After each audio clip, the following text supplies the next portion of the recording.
ಹರೇ ಕೃಷ್ಣ. ಎಲ್ರಿಗೂ ಸ್ಕ್ರೀನ್ ಕಾಣಿಸ್ತಾ ಇದೆಯಾ? ಕಾಣಿಸ್ತಿದೆ ಪ್ರಭುಜಿ. ಹರೇ ಕಾಣಿಸ್ತಿದೆ ಕೃಷ್ಣ. ಗುರುಜಿ. ಕಾಣಿಸ್ತಿದೆ. ಹರೇ ಕೃಷ್ಣ. ಎಲ್ಲರಿಗೂ ಸ್ವಾಗತ ಇಂದಿನ ತರಗತಿಗೆ. ಇಂದಿನ ತರಗತಿಯಲ್ಲಿ ನಾವು ಶ್ರೀ ಈಶೋಪನಿಷತ್ನ ಮುಂದುವರಿಸ್ಕೊಂಡು ಹೋಗೋಣ. ಭಕ್ತಿಶಾಸ್ತ್ರ ಸಂಡೆ ಭಾನುವಾರದ 9 ಗಂಟೆಯ ಬೆಳಗಿನ ಜಾವ 9 ಗಂಟೆಯ ತರಗತಿ. ಇಂದಿನ ತರಗತಿಯನ್ನು ನಾವು ಎಂದಿನಂತೆ ರಾಧಾಕೃಷ್ಣರ ಮತ್ತು ಗುರುಗಳ ಪ್ರಾರ್ಥನೆಯೊಂದಿಗೆ ಪ್ರಾರಂಭ ಮಾಡೋಣ.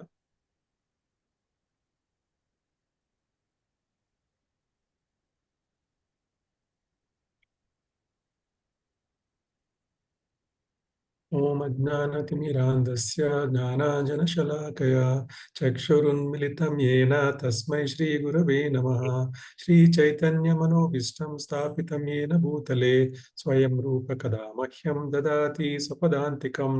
ವಂದೇಹಂ ಶ್ರೀ ಗುರು ಶ್ರೀಯುತಪದಕಮಲಂ ಶ್ರೀ ಗುರೂನ್ ವೈಷ್ಣವಾಂಶ ಶ್ರೀರೂಪಂ ಸಾಗ್ರಜಾತಂ ಸಗಣರಘುನಾಥಾನ್ವಿತಂ ಸಜೀವಂ ಸಾದ್ವೈತಂ ಸಾವಧೂತಂ ಪರಿಜನಸಹಿತಂ ಶ್ರೀಕೃಷ್ಣ ಚೈತನ್ಯ ದೇವಂ ಶ್ರೀ ರಾಧಾ ಕೃಷ್ಣ ಪಾದಾನ್ ಸಗಣಲಲಿತಾ ಶ್ರೀ ವಿಶಾಖಾನ್ವಿತಾಂಶ್ಚ. ಹೇ ಕೃಷ್ಣ ಕರುಣಾ ಸಿಂಧು ದೀನಬಂಧು ಜಗತ್ಪತೆ ಗೋಪೇಶ ಗೋಪಿಕಾ ಕಾಂತ ರಾಧಾಕಾಂತ ನಮೋಸ್ತೆ. ಸಪ್ತಕಾಂಚನ ಗೌರಾಂಗಿ ರಾಧೆ ವೃಂದಾವನೇಶ್ವರಿ ವೃಷಭಾನುಸುತೆ ದೇವಿ ಪ್ರಣಮಾಮಿ ಹರಿಪ್ರಿಯೆ. ವಾಂಛಾಕಲ್ಪತರುಭ್ಯಶ್ಚ ಕೃಪಾ ಸಿಂಧುಭ್ಯ ಏವ ಚ ಪತಿತಾನಾಂ ಪಾವನೇಭ್ಯೋ ವೈಷ್ಣವೇಭ್ಯೋ ನಮೋ ನಮಃ.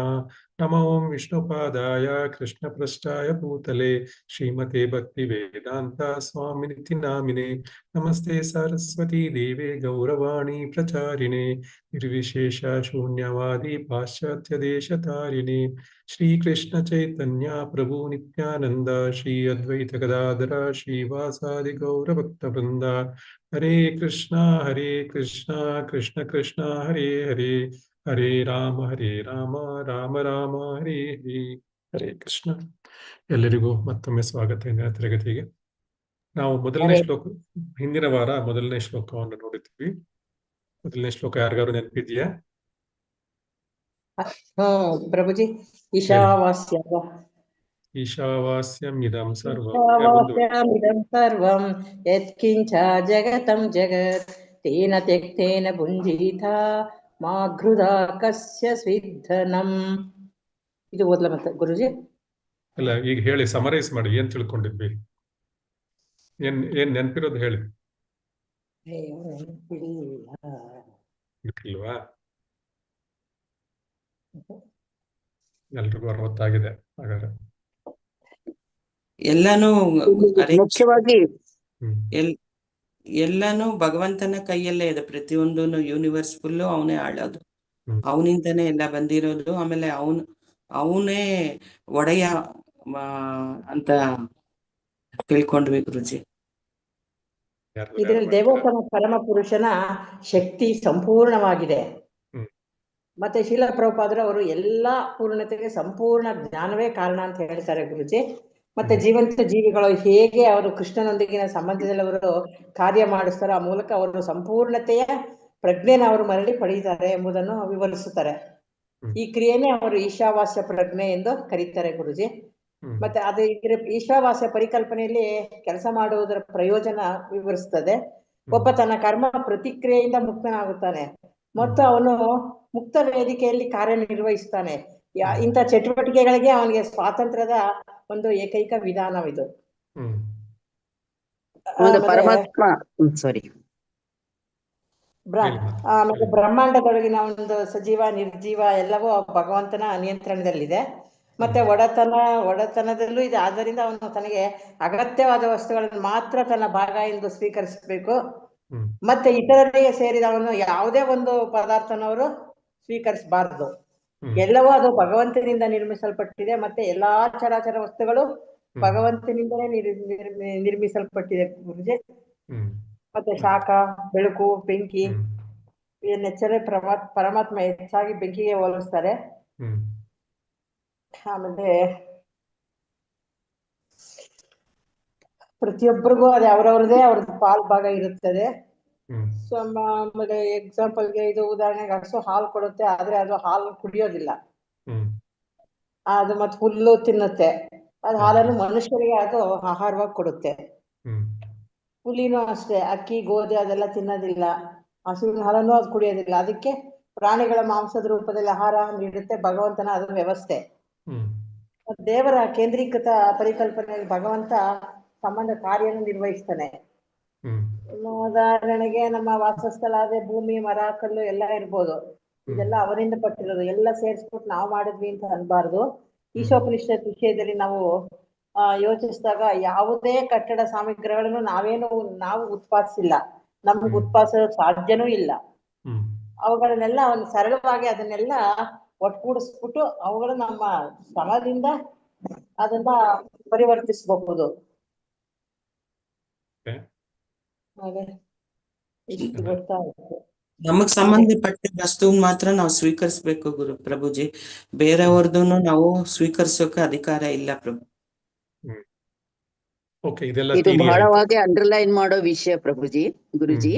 ಹ್ಮ್ ಯಾಕೆಂತಂದ್ರೆ ನಾವು ಮಾನವರು ಏನ್ ಮಾಡ್ತಾ ಇದ್ವಿ, ಇದೆಲ್ಲ ಈಗ ಗೀತಾ ಮಾತಾಜಿ ಹೇಳ್ದಂಗೆ ಹೇಳಿದಂಗೆ ಪರಮಾತ್ಮನು ಪ್ರತಿಯೊಬ್ಬರಿಗೂ ಅವ್ರದ್ದೇ ಆದಂತಹ ಇದಗಳನ್ನ ವಿಭಜನೆ ಮಾಡಿ ಕೊಟ್ಬಿಟ್ಟಿದ್ದಾನೆ, ಏನ್ ಉಣ್ಣೋದು ಏನ್ ತಿನ್ನೋದು ಅಂತ ಅನ್ನೋದನ್ನ. ಆದ್ರೆ ಮನುಷ್ಯ ಎಷ್ಟು ಸೆಲ್ಫಿಶ್ ಏನಂತೀವಲ್ಲ, ಎಷ್ಟು ಸ್ವಾರ್ಥಿ ಅಂತಂದ್ರೆ ಅವನು ತನಗೆ ಏನು ತಿನ್ಬೇಕು ಅಂತ ಏನ್ ಫಿಕ್ಸ್ ಆಗಿದೆ ಅದನ್ನೂ ಮೀರಿ ಬೇರೆ ಪ್ರಾಣಿಗಳನ್ನ ಕೂಡ ಕೊಂದು ತಿಂತಾನೆ ಪ್ರಭುಜಿ. ಇದು ತುಂಬಾ ದೊಡ್ಡ ತಪ್ಪು ಅವ್ನು ಮಾಡ್ತಾ ಇರೋದು. ಬರೀ ತಿನ್ನೋ ವಿಷಯದಲ್ಲೇನೆ ಇತರ ವಿಷಯಗಳಲ್ಲೂ ಕೂಡ ಅಲ್ಲ, ಅದು ಒಂದಾಯ್ತು, ಅದು ಬಹಳ ಮೂಲಭೂತವಾದದ್ದು, ಎಲ್ಲರಿಗೂ ಕಣ್ಣಿಗೆ ಕಾಣಿಸೋ ಅಂತದ್ದು. ಅದ್ರ ಜೊತೆಗೆ ಏನು ಅಂತಂದ್ರೆ ಪ್ರತಿಯೊಂದನ್ನು ಎಲ್ಲರಿಗೂ ಏನಾದ್ರೂ ಒಂದು ಮಾಡೋ ಶಕ್ತಿ ಇರುತ್ತೆ. ಆ ಪ್ರತಿಯೊಂದು ಶಕ್ತಿನ ಕೂಡ ಬೇರೆಯವರು ಮಾಡಿದ, ಉತ್ಪಾದಿಸಿದ ಅಥವಾ ಏನೇ ಆಗ್ಲಿ ಒಡಂಬಡಿಸಿದ ಆ ಎಲ್ಲವನ್ನು ಅವನು ಕಿತ್ತು ತಿಂತಾನೆ. ತಾನೇ ಎಲ್ಲಾನು ಆಡಳಿತ ಮಾಡ್ಬೇಕು ಅಂತ ಅನ್ಕೊಂಡು ಅವನು ಇಚ್ಛಿಸ್ತಾನೆ. ಇದು ಒಂದು ದೊಡ್ಡ ಇದರಿಂದಲೇ ಅವನು ಬೇರೆಯವರ ಆಹಾರ ಕೂಡ ಕಿತ್ತು ತಿನ್ನೋದು. ಈ ಒಂದು ಭಾವನೆ ಇರೋದ್ರಿಂದ ಬೇರೆಯವರ ಆಹಾರ ಕೂಡ ಕಿತ್ತು ತಿನ್ನೋದು ಅಂತ. ಈ ವೈದಿಕ ಜ್ಞಾನ ಇದನ್ನೆಲ್ಲ ಏನ್ ಹೇಳ್ತಾ ಇದೆಯಲ್ಲ, ಅದು ತುಂಬಾ ನಿರ್ದಿಷ್ಟವಾದ್ದು, ಅದು ಬಹಳ ಮೇಲಿನ ಸ್ತರದಲ್ಲಿ ಇರುವಂತದ್ದು. ಯಾಕೆಂದ್ರೆ ಅದು ಸ್ವತಃ ಭಗವಂತನಿಂದಲೇ ಬಂದಿರೋ ಅಂತದ್ದು. ಆಮೇಲಿಂದ ಅದರ ನಂತರ ಪರಿಪೂರ್ಣ ಗುರು ಪರಂಪರೆಯಿಂದ ಬಂದುದು. ಎಲ್ಲಾ ಗುರುಗಳು ಪರಿಪೂರ್ಣರೇ ಅದ್ರೊಳಗೆ. ಭಗವಂತನೇ ವೇದ ಜ್ಞಾನದ ಮೊದಲ ಮಾತನ್ನು ಆಡಿದ್ದು. ಆಮೇಲೆ ದಿವ್ಯ ಮೂಲಗಳಿಂದ ನಮಗೆ ಬಂದಿದೆ, ಗುರು ಪರಂಪರೆಯಿಂದ ಬಂದಿದೆ. ಅಂದ್ರೆ ಇದನ್ನ ಅಪೌರುಷೇಯ ಅಂತ ಕರೀತಾರೆ. ಈ ಒಂದು ಮಾತನ್ನು ಅಪೌರುಷೇಯ, ಅದು ಅಂಡರ್ಲೈನ್ ಮಾಡುವಂತದ್ದು. ಎಲ್ಲರೂ ಒಳ್ಳೆ ಸಮರೈಸ್ ಮಾಡಿದೀರಾ, ಧನ್ಯವಾದಗಳು. ಸೊ ಇದು ಒಳ್ಳೆ ಥಿಯರಿ ತಿಳ್ಕೊಂಡ್ವಿ. ಈಗ ಎಷ್ಟು ಜನ ನಾವೆಲ್ಲ ಸೇರ್ಕೊಂಡು ಲಾಸ್ಟ್ ಒಂದು ವೀಕ್ ಅಲ್ಲಿ ಇದನ್ನೆಲ್ಲ ಅಪ್ಲೈ ಮಾಡಿದೀವಿ ನಮ್ಮ ಜೀವನದಲ್ಲಿ? ಟ್ರೈ ಮಾಡ್ತಾ ಇದ್ದೀವಿ ಪ್ರಭುಜಿ. ಟ್ರೈ ಮಾಡ್ತಾ ಇದೀರಾ? ಅಪ್ಲೈ ಮಾಡೋದು ಹೇಗೆ ಅಂತ ಗೊತ್ತಾಯ್ತಾ? ಗೊತ್ತಾಯ್ತು ಪ್ರಭುಜಿ. ಮಾಡ್ಬೇಕು ಅಂತ ಗೊತ್ತಾಯ್ತು. ಬೇರೆಯವರ ವಸ್ತುಗಳಿಗೆ ಆಸೆ ಪಡಬಾರ್ದು, ಇನ್ನೊಬ್ಬರಿಗೆ ನಾವು ಪ್ರಶ್ನೆ ಕೊಡಬಾರ್ದು. ನಮ್ಗೆ ಆದರೆ ನಾವು ಪ್ರಚಾರ ಮಾಡಿ ಇಸ್ಕಾನದಕ್ಕೆ ನಮ್ ಕೈಲಿ ಆದದ್ ಸೇವೆ ಮಾಡ್ಬೇಕು. ಇಲ್ಲ ಅಂದ್ರೆ ನಾವು ಜಪ ತಪ ನಮ್ದು ಏನಿದೆಯೋ ಅದನ್ನ ನಾವು ಮಾಡ್ಕೊಂಡು ಹೋಗ್ತಾ ಇರ್ಬೇಕು ಅನ್ನೋದು ಗೊತ್ತಾಗುತ್ತೆ ಪ್ರಭುಜಿ. ಸರಿ, ಈಗ ಇಂದಿನ ತರಗತಿಯಲ್ಲಿ ನಾವು ಇದು ಒಂದು ಥಿಯರಿಯನ್ನು ತಿಳ್ಕೊಂಡ್ವಿ. ಎಲ್ಲವೂ ಭಗವಂತನದ್ದು, ನಮಗೆ ಏನು ಸೇರಿಲ್ಲ, ಎಲ್ಲವೂ ಅವನದ್ದೇ, ನಾವುಗಳು ಕೂಡ ಅವನವರೇ. ನಮ್ಮ ಜೊತೆಯಲ್ಲಿ ಹುಟ್ಟಿದವರು ಅಥವಾ ನಮ್ಮನ್ನು ಹುಟ್ಟಿಸಿದವರು, ನಮ್ಮಿಂದ ಹುಟ್ಟಿದವರು ಎಲ್ಲರೂ ಕೂಡ ಭಗವಂತನ ಆಸ್ತಿ. ಅದಕ್ಕೂ ನಮ್ಗೆ ಏನು ಇಲ್ಲ. ಏನು ಅಟ್ಯಾಚ್ಮೆಂಟ್ ಇಟ್ಕೋಬಾರ್ದು. ಪ್ರೀತಿ ಇರಬೇಕು, ಅದ್ರ ಅಟ್ಯಾಚ್ಮೆಂಟ್ ಇಟ್ಕೋಬಾರ್ದು. ಸೊ ಯಾವಾಗ ಅಲ್ಲಿ ಪ್ರೀತಿ ಇರುತ್ತೋ ಅಲ್ಲಿ ಏನಾಗುತ್ತೆ, ಎಲ್ಲೂ ಜಗಳಗಳಾಗೋದಿಲ್ಲ. ಸೊ ಈ ಒಂದು ಶ್ಲೋಕದಿಂದನೇ ಜಗತ್ತಿನ ಸುಮಾರು ಸಮಸ್ಯೆಗಳು, ಆಲ್ಮೋಸ್ಟ್ 100% ಸಮಸ್ಯೆಗಳು ಸಾಲ್ವ್ ಆಗೋಗುತ್ತೆ. ಬೇರೆ ವಸ್ತು ನೀವು ಮುಟ್ತಾ ಇದ್ರೆ, ಸೊ ಶ್ರೀಲ ಪ್ರಭುಪಾದರೇ ಹೇಳ್ತಾರೆ, ಈ UN ಬದಲು ಈ UN ಅದವರಿಗೆ ಫಸ್ಟ್ ಈ ಮಂತ್ರ ಹೇಳ್ಕೊಡ್ಬೇಕು ಅಂತ. ಈಶಾವಾಸ್ಯಂ ಇದಂ ಸರ್ವಂ, ಎಲ್ಲವತ್ತೂ ಭಗವಂತನಿಗೆ ಸೇರಿದ್ದು ಅಂತ ಭಗವಂತ ಹೇಳ್ತಾರೆ. ಸೊ ಇಂದಿನ ತರಗತಿಯಲ್ಲಿ ನಾವು 2ನೇ ಮಂತ್ರಕ್ಕೆ ಹೋಗೋಣ. 2ನೇ ಮಂತ್ರದಲ್ಲಿ ಈ ಮೊದಲನೇ ಮಂತ್ರದಲ್ಲಿ ಏನ್ ತಿಳ್ಕೊಂಡಿದ್ವಿ ಅದನ್ನ ಹೇಗೆ ಪ್ರಾಕ್ಟಿಕಲ್ ಆಗಿ ಅಪ್ಲೈ ಮಾಡೋದು ಅನ್ನೋದ್ರ ಬಗ್ಗೆ ಶ್ರೀಲ ಪ್ರಭುಪಾದರು ವ್ಯಾಖ್ಯಾನ ಮಾಡಿದ್ದಾರೆ. ನೋಡೋಣ.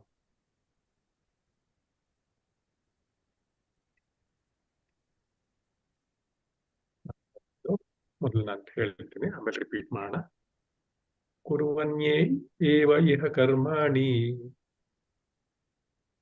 ಕುರ್ವೆನ್ನೇವೇಹ ಕರ್ಮಾಣಿ ಕುರ್ವನ್ ಏವ ಇಹ ಕರ್ಮಾಣಿ ಕುರ್ವನ್ನೇವ ಇಹ ಕರ್ಮಾಣಿ ಜೀಜೀವೇಷೇತ್ ಶತಂ ಸಮಾಹ ಜೀವೇಶೇಚ್ಛತಂ ಸಮಾಹ ಜೀಜೀವಿಷೇತ್ ಶತಂ ಸಮಾಹ ಜೀವೇಶ್ ಶತಂ ಶತಂ ಸಮಾಹ ಏವಂ ತ್ವಯಿ ನ ಅನ್ಯತಾ ಇತಾಸ್ತಿ ಏವಂ ತ್ರೈ ತ್ವಯಿ ನಾನ್ಯತೋ ಅಸ್ತಿ ಏವಂ ತ್ವಯಿ ನ ಅನ್ಯತಾ ಇತ ಆಸ್ತಿ ಏವಂ ತ್ವಯಿ ಅನ್ಯತಾ ಇತಂ ಅಸ್ತಿ ನ ಕರ್ಮ ಲಿಪ್ಯತೆ ನರೇ ನ ಕರ್ಮಲಿಪ್ಯತೆ ನರೇ ನ ಕರ್ಮ ಲಿಪ್ಯತೆ ನರೇ ಕರ್ಮಲಿಪ್ಯತೆ ನರೇ. ಎಲ್ಲರೂ ರಿಪೀಟ್ ಮಾಡಿ. 10 ಜನ ಇದ್ದೀವಿ, 10 ಜನ ಸೌಂಡ್ ಕೇಳಿಸ್ತಾ ಇಲ್ಲ ನನಗೆ. ಕುರ್ವನ್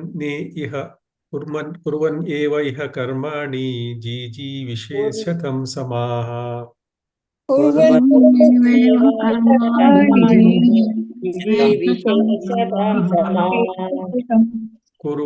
ಏವ ಇಹ ಕರ್ಮಾಣಿ ಜೀಜೀವಿಷೇತ್ ಶತಂ ಸಮಾಹ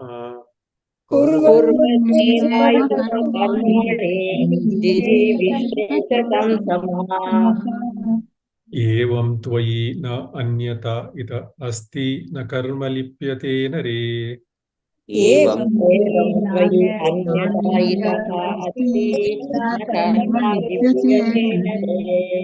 ಏವಂ ತ್ವಯಿ ನ ಅನ್ಯತಾ ಇತ ಅಸ್ತಿ ನ ಕರ್ಮ ಲಿಪ್ಯತೆ ನರೇ. ಏವಂ ತ್ವಯಿ ನಾನ್ಯತಾ ಇತಃ ಅಸ್ತಿ ನ ಕರ್ಮಲಿಪ್ಯತೆ ನರೇ.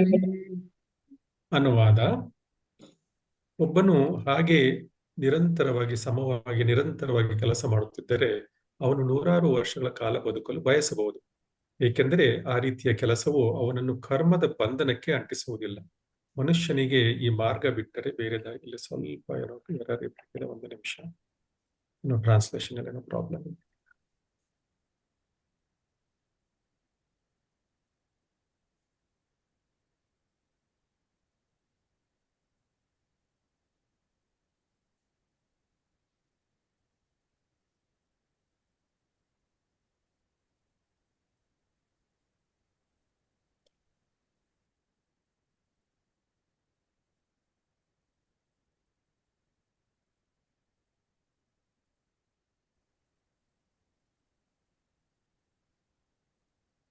ಈಗ ರಿಪೀಟ್ ಮಾಡೋಣ. ಒಬ್ಬ ವ್ಯಕ್ತಿಯು ಆ ರೀತಿಯಲ್ಲಿ ನಿರಂತರವಾಗಿ ಕೆಲಸ ಮಾಡುತ್ತಿದ್ದರೆ 100 ವರ್ಷಗಳ ಕಾಲ ಬದುಕಲು ಬಯಸಬಹುದು. ಏಕೆಂದರೆ ಆ ರೀತಿಯ ಕೆಲಸವು ಅವನನ್ನು ಕರ್ಮದ ನಿಯಮಕ್ಕೆ ಬಂಧಿಸುವುದಿಲ್ಲ. ಈ ಮಾರ್ಗಕ್ಕೆ ಮನುಷ್ಯನಿಗೆ ಯಾವುದೇ ಪರ್ಯಾಯವಿಲ್ಲ. ರಿಪೀಟ್ ಮಾಡೋಣ. ಈಗ ಒಬ್ಬ ವ್ಯಕ್ತಿ ಇದು ನೋಡ್ಲಿಲ್ಲ ಅಲ್ಲ, ವರ್ಡ್ ಟು ವರ್ಡ್ ಮೀನಿಂಗ್ ನೋಡಿಲ್ಲ. ಮೊದಲು ವರ್ಡ್ ಟು ವರ್ಡ್ ಮೀನಿಂಗ್ ನೋಡೋಣ. ಕುರ್ವನ್ ನಿರಂತರವಾಗಿ ಮಾಡುವುದು, ನಿರಂತರವಾಗಿ ಮಾಡುವುದು, ಏವ ಹೀಗೆ, ಇಹ ಈ ಜೀವಿತಾವಧಿಯಲ್ಲಿ, ಕರ್ಮಾಣಿ ಕೆಲಸ, ಜೀಜೀವಿಷೇತ್ ಬದುಕಲು ಬಯಸಬೇಕು, ಶತಂ 100, ಸಮಾಹ ವರ್ಷಗಳು, ಏವಂ ಹೀಗೆ ಬದುಕುವುದು, ತ್ವಯಿ ನಿನಗೆ, ನ ಇಲ್ಲ, ಅನ್ಯತಾ ಪರ್ಯಾಯ, ಇತಃ ಈ ಮಾರ್ಗದಿಂದ, ಅಸ್ತಿ ಇದೆ, ನ ಇಲ್ಲ, ಕರ್ಮ ಕೆಲಸ, ಲಿಪ್ಯತೆ ಬಂಧಿಸಬಹುದು, ನರೇ ಮನುಷ್ಯನಿಗೆ. ಅನುವಾದ ಶೀಲ ಪ್ರಭುಪಾದರಿಂದ ಶೀಲ ಪ್ರಭುಪಾದರಿಗೆ ಜಯವಾಗಲಿ. ಅನುವಾದ ಮತ್ತು ಭಾವಾರ್ಥ. ಒಬ್ಬ ವ್ಯಕ್ತಿಯು ಆ ರೀತಿಯಲ್ಲಿ ನಿರಂತರವಾಗಿ ಕೆಲಸ ಮಾಡುತ್ತಿದ್ದರೆ 100 ವರ್ಷಗಳ ಕಾಲ ಬದುಕಲು ಬಯಸಬಹುದು. ಏಕೆಂದರೆ ಆ ರೀತಿಯ ಕೆಲಸವು ಅವನನ್ನು ಕರ್ಮದ ನಿಯಮಕ್ಕೆ ಬಂಧಿಸುವುದಿಲ್ಲ. ಈ ಮಾರ್ಗಕ್ಕೆ ಮನುಷ್ಯನಿಗೆ ಯಾವುದೇ ಪರ್ಯಾಯವಿಲ್ಲ. ಈಗ ರಿಪೀಟ್ ಮಾಡೋಣ. ಒಬ್ಬ ವ್ಯಕ್ತಿಯು ಈ ರೀತಿಯಲ್ಲಿ ನಿರಂತರವಾಗಿ ಕೆಲಸ ಮಾಡುತ್ತಿದ್ದರೆ ಒಬ್ಬ ವ್ಯಕ್ತಿಯು ಈ ರೀತಿಯಲ್ಲಿ ನಿರಂತರವಾಗಿ ಕೆಲಸ ಮಾಡುತ್ತಿದ್ದರೆ ನೂರಾರು ವರ್ಷಗಳ ಕಾಲ ಬದುಕಲು ಬಯಸಬಹುದು. ನೂರಾರು ವರ್ಷಗಳ ಕಾಲ ಬದುಕಲು ಬಯಸಬಹುದು. ಏಕೆಂದರೆ ಆ ರೀತಿಯ ಕೆಲಸವು ಅವನನ್ನು ಕರ್ಮದ ನಿಯಮಕ್ಕೆ ಬಂಧಿಸುವುದಿಲ್ಲ. ಏಕೆಂದರೆ ಆ ರೀತಿಯ ಕೆಲಸವು ಅವನನ್ನು ಕರ್ಮ ಬಂಧನಕ್ಕೆ ಅಂಟಿಸುವುದಿಲ್ಲ. ಈ ಮಾರ್ಗಕ್ಕೆ ಮನುಷ್ಯನಿಗೆ ಯಾವುದೇ ಪರ್ಯಾಯವಿಲ್ಲ. ಈ ಮಾರ್ಗಕ್ಕೆ ಮನುಷ್ಯನಿಗೆ ಯಾವುದೇ ಪರ್ಯಾಯವಿಲ್ಲ. ಇಲ್ಲಿ ಮೊದಲನೇ ಶ್ಲೋಕದಲ್ಲಿ ನೋಡಿದ್ವಿ ಎಲ್ಲವೂ ಭಗವಂತನಿಗೆ ಸೇರಿದ್ದು ಅಂತ ಹೇಳಿ. ಸೊ ನಾವು ಈ ಎರಡನೇ ಶ್ಲೋಕ ಅದಕ್ಕೆ ಕನೆಕ್ಟೆಡ್ ಇದೆ. ಎಲ್ಲವೂ ಭಗವಂತನಿಗೆ ಸೇರಿದೆಯಲ್ಲ. ಸೊ ಅದೇ ರೀತಿ ಅದನ್ನು ಮನಸ್ಸಲ್ಲಿ ನಾವು ಚೆನ್ನಾಗಿ ಅರ್ಥ ಮಾಡಿಕೊಂಡು ಎಲ್ಲವೂ ಭಗವಂತನಿಗೆ ಸೇರಿದ್ದೆ, ನಾನು ಮಾಡೋ ಕೆಲಸಗಳು ಕೂಡ ಭಗವಂತನಿಗೆ ಸೇರಿದೆ, ಅವನೇ ನನ್ನ ಕೈಯಲ್ಲಿ ಕೆಲಸ ಮಾಡಿಸ್ತಾ ಇದ್ದಾನೆ, ಈ ರೀತಿಯಾಗಿ ನಾವು ನಿರಂತರವಾಗಿ ಕೆಲಸ ಮಾಡ್ತಾ ಇದ್ರೆ ನೂರಾರು ವರ್ಷಗಳ ಕಾಲ ಬದುಕಬಹುದು. ಆದ್ರೆ ಆ ರೀತಿಯ ಕೆಲಸ ಮಾಡೋದ್ರಿಂದ ಅವನನ್ನು ಯಾವುದೇ ಕರ್ಮಕ್ಕೆ ನಿಯಮಕ್ಕೆ ಕರ್ಮದ ಒಂದು ಫಲಗಳೇನಿದೆ ಅದಕ್ಕೆ ಬಂಧಿಸುವುದಿಲ್ಲ. ಸೊ ಈ ಶ್ಲೋಕದಲ್ಲಿ ಹೇಳ್ತಾ ಇದ್ದಾರೆ ಈ ಮಾರ್ಗಕ್ಕೆ ಬೇರೆ ಯಾವುದೇ ಪರ್ಯಾಯ ಇಲ್ಲ ಅಂತ ಹೇಳಿ. ಸೊ ಈ ಮಾರ್ಗ ಬಿಟ್ರೆ ನೀವು ಭಗವಂತನ ಒಂದು ಸೆಂಟ್ರಲ್ ಇಟ್ಕೊಂಡು ಕೆಲಸ ಮಾಡಿದ್ರೆ ಏನಾಗುತ್ತೆ, ಆ ಕರ್ಮಗಳ ಫಲಗಳೆಲ್ಲ ನಮ್ಮ ತಲೆ ಮೇಲೆ ಬರುತ್ತೆ.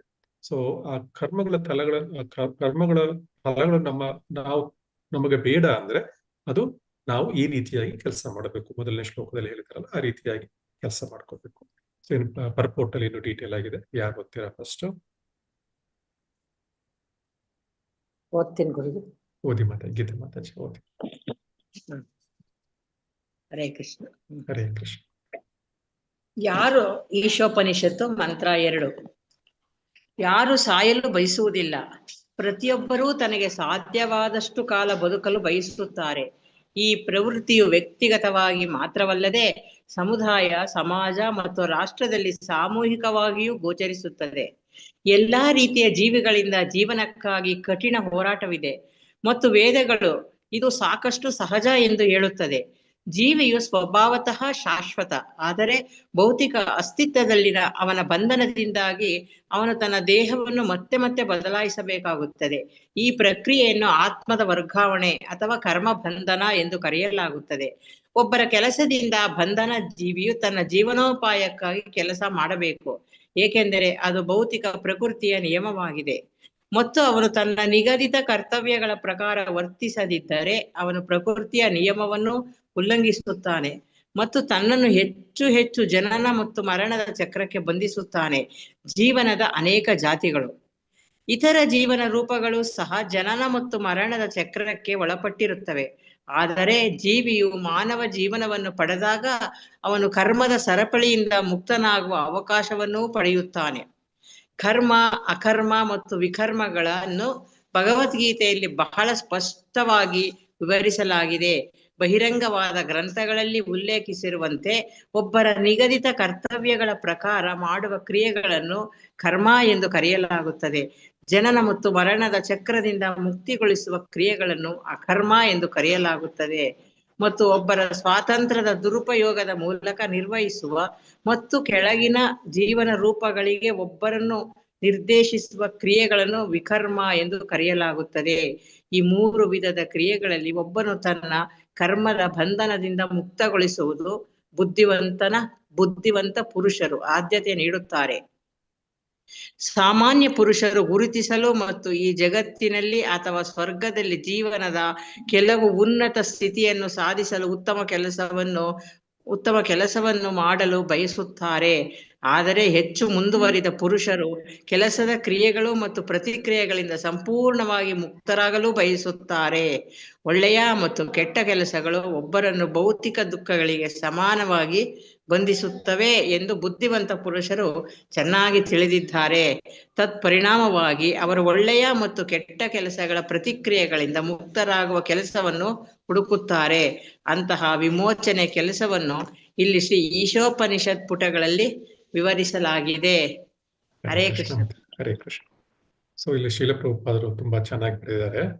ಇಲ್ಲಿ ಯಾರು ಸಾಯ್ಲಿಕ್ಕೆ ಇಷ್ಟಪಡಲ್ಲ, ಮನುಷ್ಯರು ಯಾರು ಸಾಯ್ಲಿಕ್ಕೆ ಇಷ್ಟಪಡಲ್ಲ. ಅವರು ವರ್ಷಗಳಗಟ್ಲೆ, ಲಕ್ಷಗಳಗಟ್ಲೆ ವರ್ಷಗಳು ಬೇಕಾದ್ರೂ ಇರ್ಲಿಕ್ಕೆ ಇಷ್ಟಪಡ್ತಾರೆ.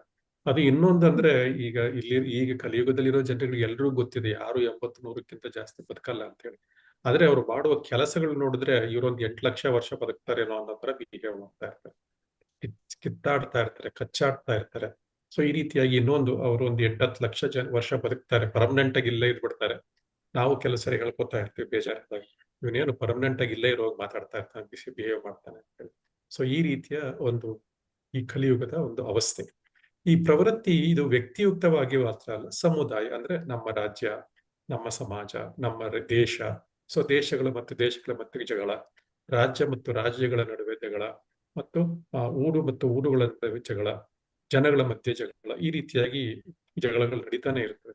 ಯಾಕಂದ್ರೆ ಇವರೆಲ್ಲ ಒಂದು ಎಕ್ಸ್ಟೆಂಡೆಡ್ ಸೆಲ್ಫಿಶ್ನೆಸ್ ಅಂತ ಹೇಳಿ, ನಾನು ಅನ್ನೋದು ಸೆಲ್ಫಿಶ್ನೆಸ್, ಎಕ್ಸ್ಟೆಂಡೆಡ್ ಸೆಲ್ಫಿಶ್, ನನ್ನದು ಅಂದ್ರೆ ನನ್ನವರು, ನನ್ನ ದೇಶ, ನನ್ನ ರಾಜ್ಯ, ನನ್ನ ಜಿಲ್ಲೆ, ಈ ರೀತಿಯಾಗಿ ಇದು ಎಕ್ಸ್ಟೆಂಡೆಡ್ ಸೆಲ್ಫಿಶ್ನೆಸ್. ಇದನ್ನು ಸಾಮೂಹಿಕವಾದ ಸೆಲ್ಫಿಶ್ನೆಸ್ ಅಂತ ಕರೀತಾರೆ, ಸಾಮೂಹಿಕವಾಗಿ ಗೋಚರಿಸಲು. ಸೊ ಈ ರೀತಿಯಾಗಿ ಜೀವಿಗಳಿಂದ ಜೀವನಕ್ಕಾಗಿ ಈ ರೀತಿಯಾಗಿ ಜೀವಿಗಳಿಂದಲೇ ಎಲ್ಲಾ ಜೀವಿಗಳು ಒಂದು ಬದುಕಬೇಕು ಅಂದ್ರೆ ತುಂಬಾ ಕಠಿಣವಾಗಿದೆ, ಜೀವನ ಕಠಿಣವಾಗಿದೆ. ಹೆಜ್ಜೆ ಹೆಜ್ಜೆಗೂ ಇಲ್ಲಿ ಪದಂ ಅಪದಂ. ಈ ಭೂಮಿಯ ಮೇಲೆ ಅಂದರೆ ಈ ಪೃಥ್ವಿಲೋಕದಲ್ಲಿ ಪ್ರತಿಯೊಂದು ಹೆಜ್ಜೆ ಹೆಜ್ಜೆಗೂ ಕೂಡ ಅಪದ ಇದೆ, ಅಂದ್ರೆ ತಾಪತ್ರಯಗಳಿದ್ದಾವೆ. ಇದು ಆದ್ರೆ ವೇದಗಳು ಹೇಳ್ತವೆ ಇದು ಸಹಜ, ಇದು ಪೃಥ್ವಿಲೋಕದಲ್ಲಿ ಹಾಗೆ ಪೃಥ್ವಿಲೋಕ ಇರೋದೇ ಹಾಗೆ. ಸೊ ಆದ್ರೆ ಜೀವಿ ಏನಿದ್ದಾನೆ ಇವನು ಸ್ವಾಭಾವಿಕ, ಇವನು ಶಾಶ್ವತ, ಅವನು ಕೇವಲ ದೇಹ ಮಾತ್ರ ಮತ್ತೆ ಮತ್ತೆ ಅವನು ಬದಲಿಸ್ತಾ ಇರ್ಬೇಕಾಗತ್ತೆ. ಇದನ್ನ ಆತ್ಮದ ವರ್ಗಾವಣೆ ಅಥವಾ ಕರ್ಮದ ಬಂಧನ ಅಂತ ಕರೀತಾರೆ.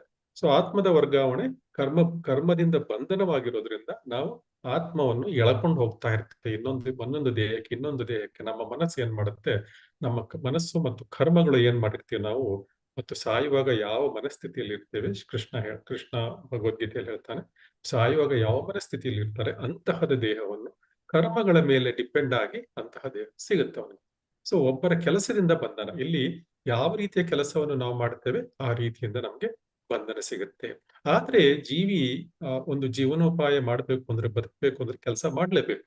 ಸೊ ಇಲ್ಲ ಅದೇ ಪ್ರಕೃತಿಯ ನಿಯಮ. ಒಂದು ಹುಲಿ ಕೂಡ ಅದು ಸುಮ್ನೆ ಕುತ್ಕೊಂಡ್ರೆ ಯಾರು ಒಂದು ಊಟ ಹಾಕಲ್ಲ ಅದಕ್ಕೆ, ಅದು ಬೇಟೆ ಆಡ್ಬೇಕು, ಒಂದು ಯಾವ್ದು ಜಿಂಕೆನೋ ಅಥವಾ ಯಾವ್ದನ್ನೋ ಪ್ರಾಣಿನ ಓಡಿಸ್ಕೊಂಡು ಹೋಗ್ಬೇಕು, ಅದು ಹಿಡ್ಕೊಂಡು ಅದನ್ನ ಸಾಯಿಸಿ ತಿನ್ಬೇಕು. ಅದು ತುಂಬಾ ಸುಲಭದ ಕೆಲಸ ಇಲ್ಲ, ತುಂಬಾ ಕಷ್ಟದ ಕೆಲಸ. ಅದು ಫ್ರೀಯಾಗಿ ಅವೈಲೇಬಲ್ ಇದೆ, ಆದ್ರೆ ಅದನ್ನ ಪಡ್ಕೊಳ್ಳಿಕ್ಕೆ ಆ ಹುಲಿ ತುಂಬಾ ಕಷ್ಟ ಬೀಳಬೇಕು. ಅದು ಎಷ್ಟು ಜೋರಾಗಿ ಓಡುತ್ತೆ ಅಂದ್ರೆ, ನೀವು ಯಾವ್ದು ಟಿವಿಯಲ್ಲಿ ನೋಡಿರ್ಬೋದು, ಒಂದು ಪ್ರಾಣಿಯನ್ನು ಹಿಡ್ಕೊಳ್ಬೇಕು ಅಂದ್ರೆ, ಅದು ತನ್ನ ಆಹಾರವನ್ನು ಹಿಡ್ಕೊಳ್ಬೇಕಂದ್ರೆ ಎಷ್ಟು ಜೋರಾಗಿ ಓಡುತ್ತೆ ಅಂದ್ರೆ, ಒಂದು 60-70 ಕಿಲೋಮೀಟರ್ ಸ್ಪೀಡಲ್ಲಿ ಓಡುತ್ತೆ ಅದು. ಅಷ್ಟು ಜೋರಾಗಿ ಓಡಿ ಅದು ತನ್ನ ಒಂದು ಬೇಟೆಯನ್ನು ಹಿಡಿದು ನಂತರ ತಿನ್ನುತ್ತೆ ಅದು.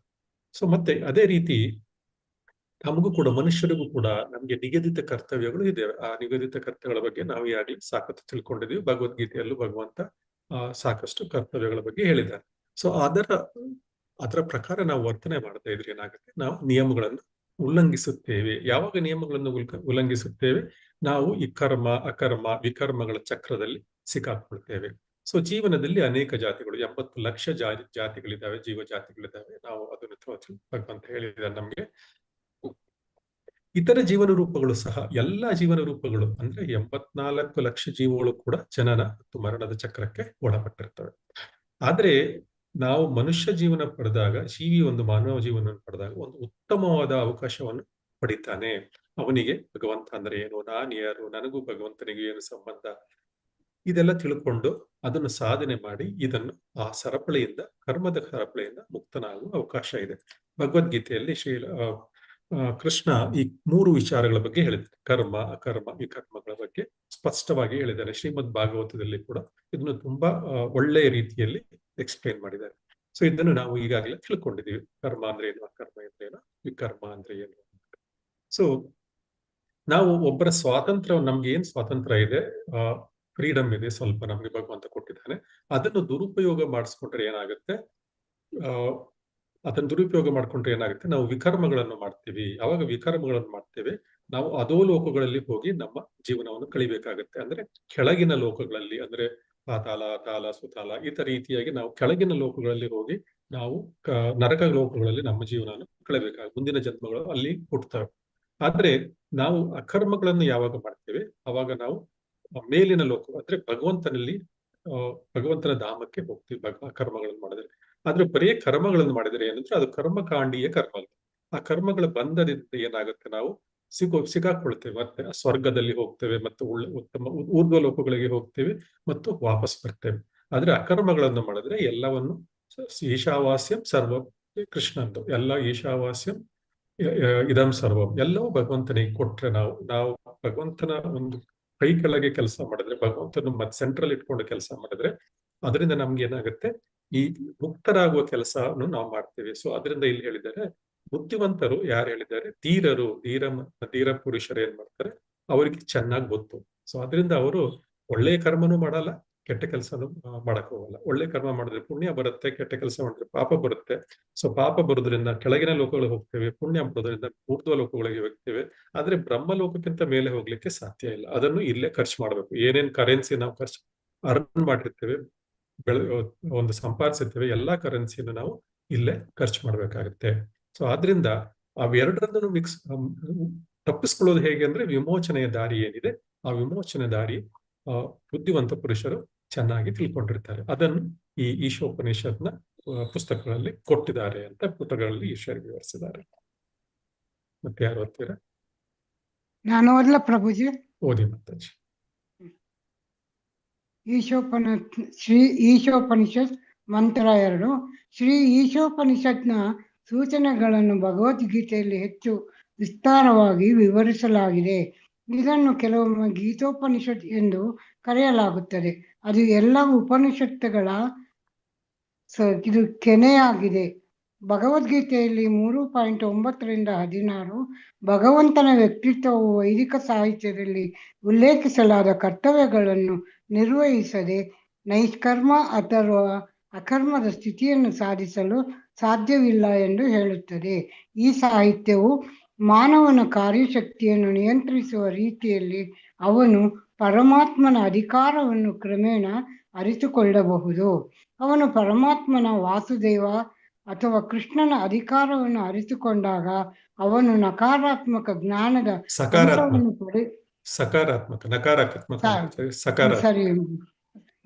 ಸಕಾರಾತ್ಮಕ ಜ್ಞಾನದ ಹಂತವನ್ನು ಪಡೆದಿದ್ದಾನೆ ಎಂದು ತಿಳಿಯಬೇಕು. ಈ ಶುದ್ಧೀಕರಿಸಿದ ಹಂತದಲ್ಲಿ ಪ್ರಕೃತಿಯ ವಿಧಾನಗಳು, ಒಳ್ಳೆಯತನ, ಉತ್ಸಾಹ ಮತ್ತು ಅಜ್ಞಾನ ಕಾರ್ಯನಿರ್ವಹಿಸಲು ಸಾಧ್ಯವಿಲ್ಲ ಮತ್ತು ಅವನು ನೈಷ್ಕರ್ಮೀಯ ಆಧಾರದ ಮೇಲೆ ಕೆಲಸ ಮಾಡಲು ಸಾಧ್ಯವಾಗುತ್ತದೆ. ಅಂತಹ ಕೆಲಸವು ಜನನ ಮತ್ತು ಮರಣದ ಚಕ್ರಕ್ಕೆ ಬಂಧಿಸುವುದಿಲ್ಲ. ತಪ್ಪೋದಿಕ್ಕೆ ಕ್ಷಮೆ ಇರಲಿ. ನಿಧಾನವಾಗಿ ಓದಿ, ತೊಂದರೆ ಇಲ್ಲ. ಏನು ನಾವು ಇದು ಓದ್ ಮುಗಿಸ್ಬಿಟ್ಟು ರಾಕೆಟ್ ಹಾರಿಸ್ಲಿಕ್ಕೆ ಹೋಗ್ಬೇಕಾಗಿಲ್ಲ, ನಿಧಾನವಾಗಿ ತಿಳ್ಕೊ. ಧನ್ಯವಾದ. ಸೊ ಈಗ ಈಶೋಪನಿಷತ್ನ ಸೂಚನೆಗಳೇನಿದೆ, ಇದನ್ನು ಭಗವದ್ಗೀತೆಯ 9-16 ಶ್ಲೋಕದಲ್ಲಿ ತುಂಬಾ ಅದ್ಭುತವಾಗಿ ಭಗವಂತ ವಿವರಿಸಿದ್ದಾನೆ. ಆ ಶ್ಲೋಕಗಳನ್ನು ಈಗ ನೋಡೋಣ. ಸೊ ನಾವು ಈ ಶ್ಲೋಕಗಳನ್ನು ಯಾವಾಗ ಅರ್ಥ ಮಾಡ್ಕೋತೀವಿ, ವಾಸುದೇವನ ಅಧಿಕಾರವನ್ನು ಸಂಪೂರ್ಣವಾಗಿ ನಾವು ಅರ್ಕೋತೀವಿ. ಅಂದ್ರೆ ಶ್ರೀಕೃಷ್ಣನ ಅಧಿಕಾರ ಏನು ಅನ್ನೋದನ್ನು ನಾವು ಅರ್ಥ ಮಾಡ್ಕೋತೇವೆ. ಚೆನ್ನಾಗಿ ನಮ್ಗೆ ಅರ್ಥ ಆದಾಗ ಏನಾಗುತ್ತೆ, ನಾವೊಂದು ಸಕಾರಾತ್ಮಕ ಜ್ಞಾನ ಅಂದ್ರೆ ನಿಜವಾದ ಜ್ಞಾನವನ್ನು ನಾವು ಪಡ್ಕೊಳ್ತೇವೆ. ಈ ರೀತಿಯ ಶುದ್ಧೀಕರಿಸಿದ ಜ್ಞಾನ ಏನಾಗುತ್ತೆ, ನಮ್ಗೆ ಜ್ಞಾನದಿಂದ ಏನಾಗುತ್ತೆ, ನಮ್ಗೆ ಅಜ್ಞಾನ, ಉತ್ಸಾಹ ಇದೆಲ್ಲ ಹೊಟ್ಟೋಗ್ಬಿಡುತ್ತೆ. ಸೊ ಆದ್ರಿಂದ ನಮಗೆ ಏನಾಗುತ್ತೆ, ಯಾವುದೇ ಒಂದು ವಿಕರ್ಮ ಮತ್ತು ಕರ್ಮಗಳನ್ನು ಮಾಡದೆ ನೈಷ್ಕರ್ಮೀಯ ಆಧಾರದ ಮೇಲೆ ಕೆಲಸ ಮಾಡ್ಲಿಕ್ಕೆ ಸಾಧ್ಯ ಆಗುತ್ತೆ. ಅಂದ್ರೆ ಅಕರ್ಮಗಳನ್ನು ಮಾಡ್ತೀವಿ. ಅಂತಹ ಕೆಲಸ ಏನಾಗುತ್ತೆ, ಜನನ ಮತ್ತು ಮರಣದ ಚಕ್ರಕ್ಕೆ ನಮ್ಮನ್ನು ಬಂಧಿಸುವುದಿಲ್ಲ. ಈಗ ಶ್ಲೋಕ 9-16 ಭಗವದ್ಗೀತೆಯನ್ನು ನೋಡೋಣ. ಯಾರು ಓದ್ತೀರಾ? 7 ಶ್ಲೋಕಗಳು. ಹರೇ ಕೃಷ್ಣ. ಯಾರು ಹ್ಯಾಂಡ್ ರೈಸ್ ಮಾಡಿಲ್ವಾ? ಲಲಿತಾ ಮಾತಾಜಿ ಓದ್ತೀರಾ? ಓದ್ಬೋದು ಅಂದ್ರೆ ಓದ್ತೀನಿ, ಪರವಾಗಿಲ್ಲ. ಕೃಷ್ಣ ಪ್ರಭುಜಿ, ಓದ್ತೀನಿ ಪ್ರಭುಜಿ. ಲಲಿತಾ ಮಾತಾಜಿ ಓದಿ. ಲಕ್ಷ್ಮೀ ಮಾತಾಜಿ ಓದಿ. ಶ್ಲೋಕ 9. ಯಜ್ಞಾರ್ಥಾತ್ ಕರ್ಮಣೋನ್ಯತ್ರ ಲೋಕೋ. ಕೆಳಗಡೆ ಓದಿ, ಇಲ್ಲಿ ಕೆಳಗಡೆ ನೀಟಾಗಿದೆ ನೋಡಿ, ಕೆಳಗಡೆ ಓದಿ, ಮೇಲ್ಗಡೆ ಕಷ್ಟ. ಯಜ್ಞಾರ್ಥಾತ್ ಕರ್ಮಣ ಅನ್ಯತ್ರ ಲೋಕಃ ಅಯಂ ಕರ್ಮ ಬಂಧನಃ ತದರ್ಥಂ ಕರ್ಮ ಕೌಂತೆಯ ಮುಕ್ತ ಸಂಘ ಸಮಾಚಾರ. ಅನುವಾದ ಓದ್ಲ ಪ್ರಭುಜಿ? ಎಲ್ಲ ಓದಿ ನೀವು. 6 ಸ್ಲೈಡ್ ನೀವೇ ಓದ್ಬೇಕು. ಓಕೆ ಪ್ರಭುಜಿ. ಅನುವಾದ: ವಿಷ್ಣುವಿಗಾಗಿ ಮಾಡಿದ ತ್ಯಾಗವೆಂದು ಕರ್ಮವನ್ನು ಮಾಡಬೇಕು, ಇಲ್ಲವಾದರೆ ಕರ್ಮವು ಇಹಬಂಧನವನ್ನು ಸೃಷ್ಟಿ ಮಾಡುತ್ತದೆ. ಆದುದರಿಂದ ಕೌಂತೆಯ, ಭಗವಂತನ ತೃಪ್ತಿಗಾಗಿ ನಿನ್ನ ನಿಯತ ಕರ್ತವ್ಯಗಳನ್ನು ಮಾಡು. ಆ ರೀತಿಯಲ್ಲಿ ನೀನು ಬಂಧನದಿಂದ ಸದಾ ಮುಕ್ತನಾಗುತ್ತೀಯೇ. ಪ್ರಭುಜಿ ಇದು ಓದ್ಬೇಕಾ? ಇಂದ್ರಿಯ ಓದಿ, ಎಲ್ಲ ಓದಿ. ಅದು ತಾತ್ಪರ್ಯ ಕೊಟ್ಟಿದ್ದೇನೆ ಸರ್, ಶಾರ್ಟ್ ಫಾರ್ಮ್ ಅಲ್ಲಿ ಓದ್ಬಿಡಿ. ಇಂದ್ರಿಯ ತೃಪ್ತಿಗಾಗಿ ಏನನ್ನೂ ಮಾಡಬಾರದು, ಎಲ್ಲವನ್ನು ಕೃಷ್ಣನ ತೃಪ್ತಿಗಾಗಿ ಮಾಡಬೇಕು. ಈ ಅಭ್ಯಾಸವು ಒಬ್ಬನನ್ನು ಕೆಲಸದ ಪ್ರತಿಕ್ರಿಯೆಯಿಂದ ರಕ್ಷಿಸುವುದಲ್ಲದೆ ಒಬ್ಬನನ್ನು ಕ್ರಮೇಣವಾಗಿ ಭಗವಂತನ ಅತೀಂದ್ರಿಯ ಪ್ರೀತಿಯ ಸೇವೆಗೆ ಏರಿಸುತ್ತದೆ. ಅದು ಮಾತ್ರ ಕೃಷ್ಣನ ಗೋಲೋಕಕ್ಕೆ ಒಬ್ಬನ ಸ್ಥಾನವನ್ನು ಹೆಚ್ಚಿಸಬಲ್ಲದು. ನೆಕ್ಸ್ಟ್ ಶ್ಲೋಕ. ಈ ಶ್ಲೋಕ ಆಲ್ರೆಡಿ ನಾವು ಓದಿದ್ದೇವೆ ಲೆವೆಲ್ 1 ಅಲ್ಲಿ. ಈಗ ಮತ್ತೆ ಇದು ಯೂನಿಟ್ 1 ಅಲ್ಲಿ ಮತ್ತೆ ರಿಪೀಟ್ ಮಾಡಿ, ಇದು ರಿವೈಸ್ ಮಾಡ್ಕೊತಾ ಇದೀವಿ ಅಷ್ಟೇ. ಓದಿ ಮತ್ತೆ ಮುಂದುವರಿಸಿ. ಶ್ಲೋಕ 10. ಸಹ ಯಜ್ಞಾಃ ಪ್ರಜಾಃ ಸೃಷ್ಟಾ ಸೃಷ್ಟ್ವಾ ಪುರೋವಾಚ ಪ್ರಜಾಪತಿಃ ಅನೇನ ಪ್ರಸವಿಷ್ಯದ್ವಮೇಷಃ ಓಸ್ತ್ವಿಷ್ಟ ಕಾಮ ದುಃಖ. ಅನುವಾದ: ಸೃಷ್ಟಿಯ ಪ್ರಾರಂಭದಲ್ಲಿ ಸಕಲ ಜೀವಿಗಳ ಪ್ರಭುವು ಮನುಷ್ಯರ ಮತ್ತು ದೇವತೆಗಳ ಪೀಳಿಗೆಗಳನ್ನು ವಿಷ್ಣುವಿಗಾಗಿ ಯಜ್ಞಗಳೊಂದಿಗೆ ಕಳುಹಿಸಿಕೊಟ್ಟನು. ಅವರಿಗೆ ಈ ಯಜ್ಞದಿಂದ ಸುಖವಾಗಿರಿ, ಇದನ್ನು ನಡೆಸಿದರೆ ನಿಮಗೆ ಇಷ್ಟ ಕಾಮಗಳೆಲ್ಲ ಸಿದ್ಧಿಸುತ್ತವೆ ಮತ್ತು ಮುಕ್ತಿ ಸಾಧನೆಯು ಕೈಗೂಡುತ್ತದೆ ಎಂದು ಹೇಳಿದನು. ಭೌತಿಕ ಸೃಷ್ಟಿಯು ನಿಯಮಾಧೀನ ಆತ್ಮಗಳಿಗೆ ಮನೆಗೆ ಹಿಂದಿರುಗಲು, ದೇವರ ಕಡೆಗೆ ಹಿಂದಿರುಗಲು ನೀಡಲಾಗುವ ಅವಕಾಶವಾಗಿದೆ. ಪರಮಪುರುಷನಾದ ಕೃಷ್ಣನೊಂದಿಗೆ ಸಂಬಂಧವನ್ನು ಮರೆತು ಬಿಡುವುದರಿಂದ ಭೌತಿಕ ಸೃಷ್ಟಿಯೊಳಗಿನ ಎಲ್ಲಾ ಜೀವಿಗಳು ಭೌತಿಕ ಪ್ರಕೃತಿಯಿಂದ ಬಂಧಿತವಾಗಿವೆ. ವೈದಿಕ ತತ್ವಗಳು ಭಗವದ್ಗೀತೆಯಲ್ಲಿ ಹೇಳಿರುವಂತೆ ಈ ಶಾಶ್ವತ ಸಂಬಂಧವನ್ನು ಅರ್ಥ ಮಾಡಿಕೊಳ್ಳಲು ನಮಗೆ ಸಹಾಯ ಮಾಡುತ್ತವೆ. ವೇದೈಶ್ಚ ಸರ್ವೈರಹಂ ಏವ ವೇದ್ಯಃ. ಆತನನ್ನು ಅರ್ಥ ಮಾಡಿಕೊಳ್ಳುವುದೇ ವೇದಗಳ ಉದ್ದೇಶ ಎಂದು ಭಗವಂತ ಹೇಳುತ್ತಾನೆ. ವೈದಿಕ ಸ್ತೋತ್ರಗಳಲ್ಲಿ ಇದನ್ನು ಹೇಳಲಾಗಿದೆ. ಪತಿಂ ವಿಶ್ವಸ್ಯಾತೇಶ್ವರಂ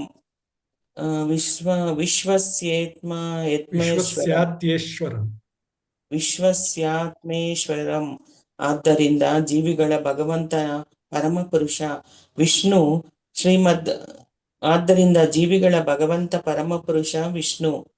ಶ್ರೀಮದ್ ಭಾಗವತದಲ್ಲಿಯೂ 11.5.21 ಸಹ ಶ್ರೀಲ ಶುಕದೇವ ಗೋಸ್ವಾಮಿಗಳು ಭಗವಂತನನ್ನು ಪತಿ ಎಂದು ಹಲವು ವಿಧಗಳಲ್ಲಿ ವಿವರಿಸುತ್ತಾರೆ.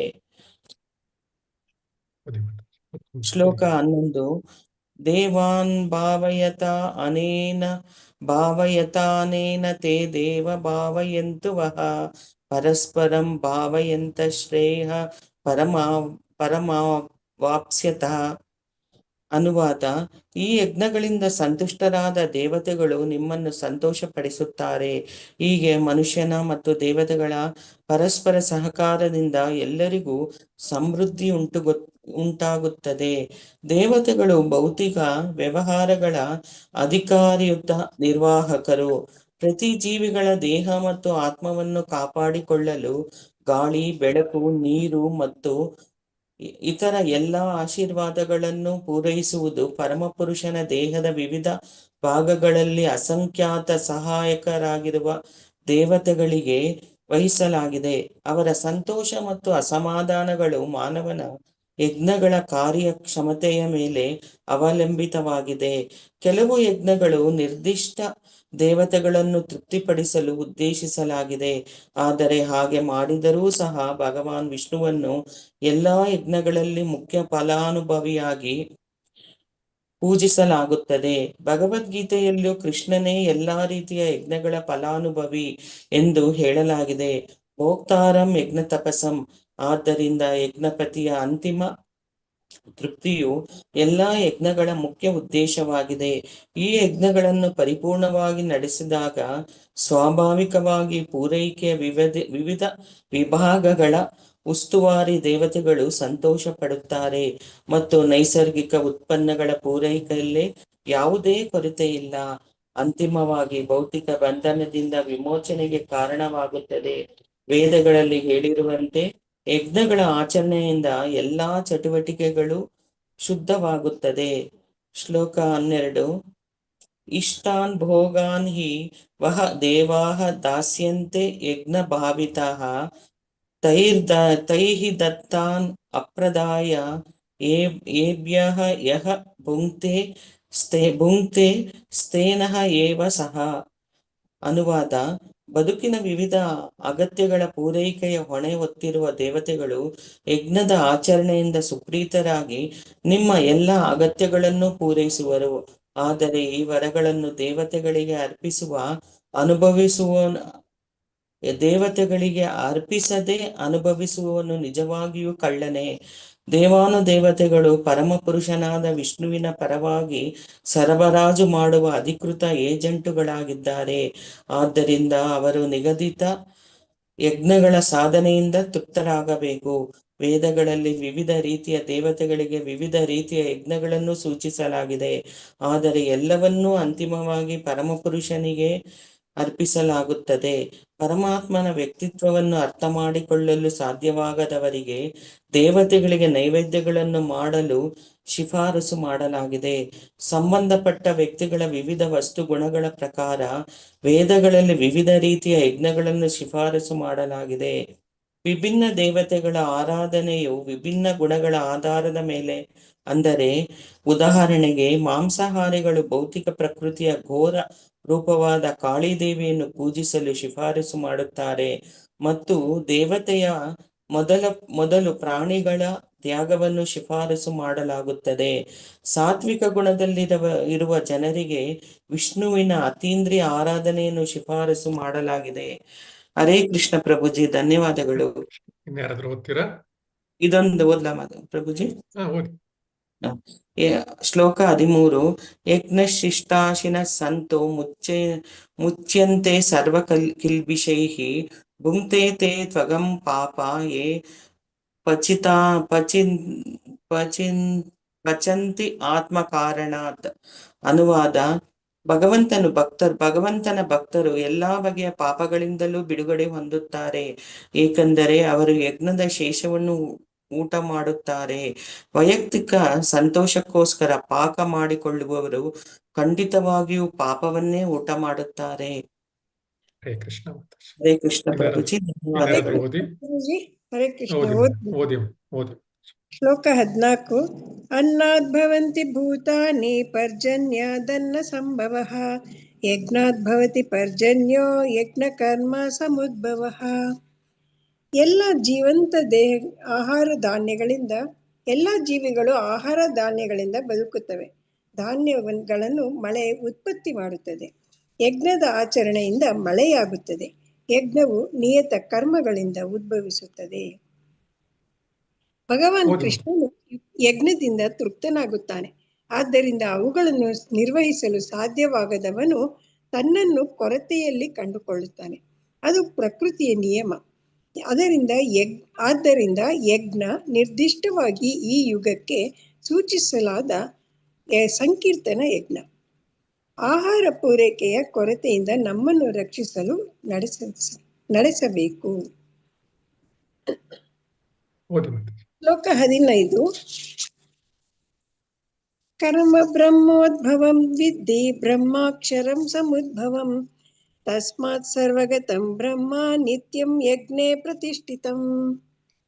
ವೇದಗಳಲ್ಲಿ ನಿಯಂತ್ರಿತವಾದ ಕರ್ಮಗಳನ್ನು ವಿಧಿಸಿದೆ. ವೇದಗಳು ದೇವೋತ್ತಮ ಪರಮ ಪುರುಷನಿಂದ ನೇರವಾಗಿ ವ್ಯಕ್ತವಾಗಿವೆ. ಆದುದರಿಂದ ಸರ್ವಾಂತರ್ಯಾಮಿ ಪರಬ್ರಹ್ಮನು ನಿತ್ಯನವಾಗಿ ಯಜ್ಞ ಕರ್ಮಗಳಲ್ಲಿ ಪ್ರತಿಷ್ಠಿತನಾಗಿರುತ್ತಾನೆ. 4 ವೇದಗಳು, ಅವುಗಳೆಂದರೆ ಋಗ್ವೇದ, ಯಜುರ್ವೇದ, ಸಾಮವೇದ ಮತ್ತು ಅಥರ್ವವೇದ, ಎಲ್ಲವೂ ಪರಮಾತ್ಮನ ಉಸಿರಾಟದಿಂದ ಹೊರಹೊಮ್ಮಿವೆ. ಭಗವಂತ ಸರ್ವಶಕ್ತನಾಗಿರುವುದರಿಂದ ಗಾಳಿಯನ್ನು ಉಸಿರಾಡುವ ಮೂಲಕ ಮಾತನಾಡಬಲ್ಲನು. ಬ್ರಹ್ಮ ಸಂಹಿತ.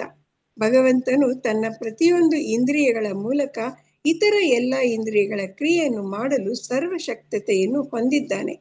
ಭಗವಂತನು ತನ್ನ ಉಸಿರಾಟದ ಮೂಲಕ ಮಾತನಾಡಬಲ್ಲನು. ಅವನು ಭೌತಿಕ ಪ್ರಕೃತಿಯ ಮೇಲೆ ದೃಷ್ಟಿ ಹಾಯಿಸಿ ಎಲ್ಲ ಜೀವಿಗಳಿಗೆ ತಂದೆಯಾದನು. ಬಂಧಿತ ಆತ್ಮಗಳನ್ನು ಭೌತಿಕ ಪ್ರಕೃತಿಯ ಗರ್ಭದಲ್ಲಿ ಸೃಷ್ಟಿಸಿದ ನಂತರ ಅಂತಹ ನಿಯಮಾಧೀನ ಆತ್ಮಗಳು ಹೇಗೆ ಮನೆಗೆ ಮರಳಬಹುದು ಎಂಬುದಕ್ಕೆ ಅವರು ವೇದಗಳಲ್ಲಿ ತಮ್ಮ ನಿರ್ದೇಶಗಳನ್ನು ನೀಡಿದರು. ಭೌತಿಕ ಪ್ರಕೃತಿಯಲ್ಲಿ ಬಂಧಿತನ ಆತ್ಮಗಳೆಲ್ಲರೂ ಭೌತಿಕ ಆನಂದಕ್ಕಾಗಿ ಉತ್ಸುಕರಾಗಿದ್ದಾರೆ. ಆದರೆ ಒಬ್ಬನು ತನ್ನ ವಿಕೃತ ಆಸೆಗಳನ್ನು ಪೂರೈಸಬಹುದು, ಭಗವಂತನ ಬಳಿಗೆ ಹಿಂದಿರುಗಬಹುದು. ಇದು ನಿಯಮಾಧೀನ ಆತ್ಮಗಳಿಗೆ ಮುಕ್ತಿಯನ್ನು ಪಡೆಯಲು ಒಂದು ಅವಕಾಶ. ಆದ್ದರಿಂದ ನಿಯಮಾಧೀನ ಆತ್ಮಗಳು ಕೃಷ್ಣ ಪ್ರಜ್ಞೆಯನ್ನು ಹೊಂದುವ ಮೂಲಕ ಯಜ್ಞದ ಪ್ರಕ್ರಿಯೆಯನ್ನು ಅನುಸರಿಸಲು ಪ್ರಯತ್ನಿಸಬೇಕು. ವೈದಿಕ ಆಜ್ಞೆಗಳನ್ನು ಅನುಸರಿಸಲು ಸಾಧ್ಯವಾಗದವರು ಸಹ ಕೃಷ್ಣ ಪ್ರಜ್ಞೆಯ ತತ್ವಗಳನ್ನು ಅಳವಡಿಸಿಕೊಳ್ಳಬಹುದು ಮತ್ತು ಅದು ವೈದಿಕ ಯಜ್ಞಗಳು ಅಥವಾ ಕರ್ಮಗಳ ಸ್ಥಾನವನ್ನು ತೆಗೆದುಕೊಳ್ಳುತ್ತದೆ. ಶ್ಲೋಕ 16. ಏವಂ ಪ್ರವರ್ತಿತಂ ಚಕ್ರಂ ನಾನು ವರ್ತಯತಿ ಹಯಃ ಅಘಾಯುರೀಂದ್ರಯ ರಾಮೋ ಮೋಘಂ ಪಾರ್ಥ ಸ ಜೀವತಿ.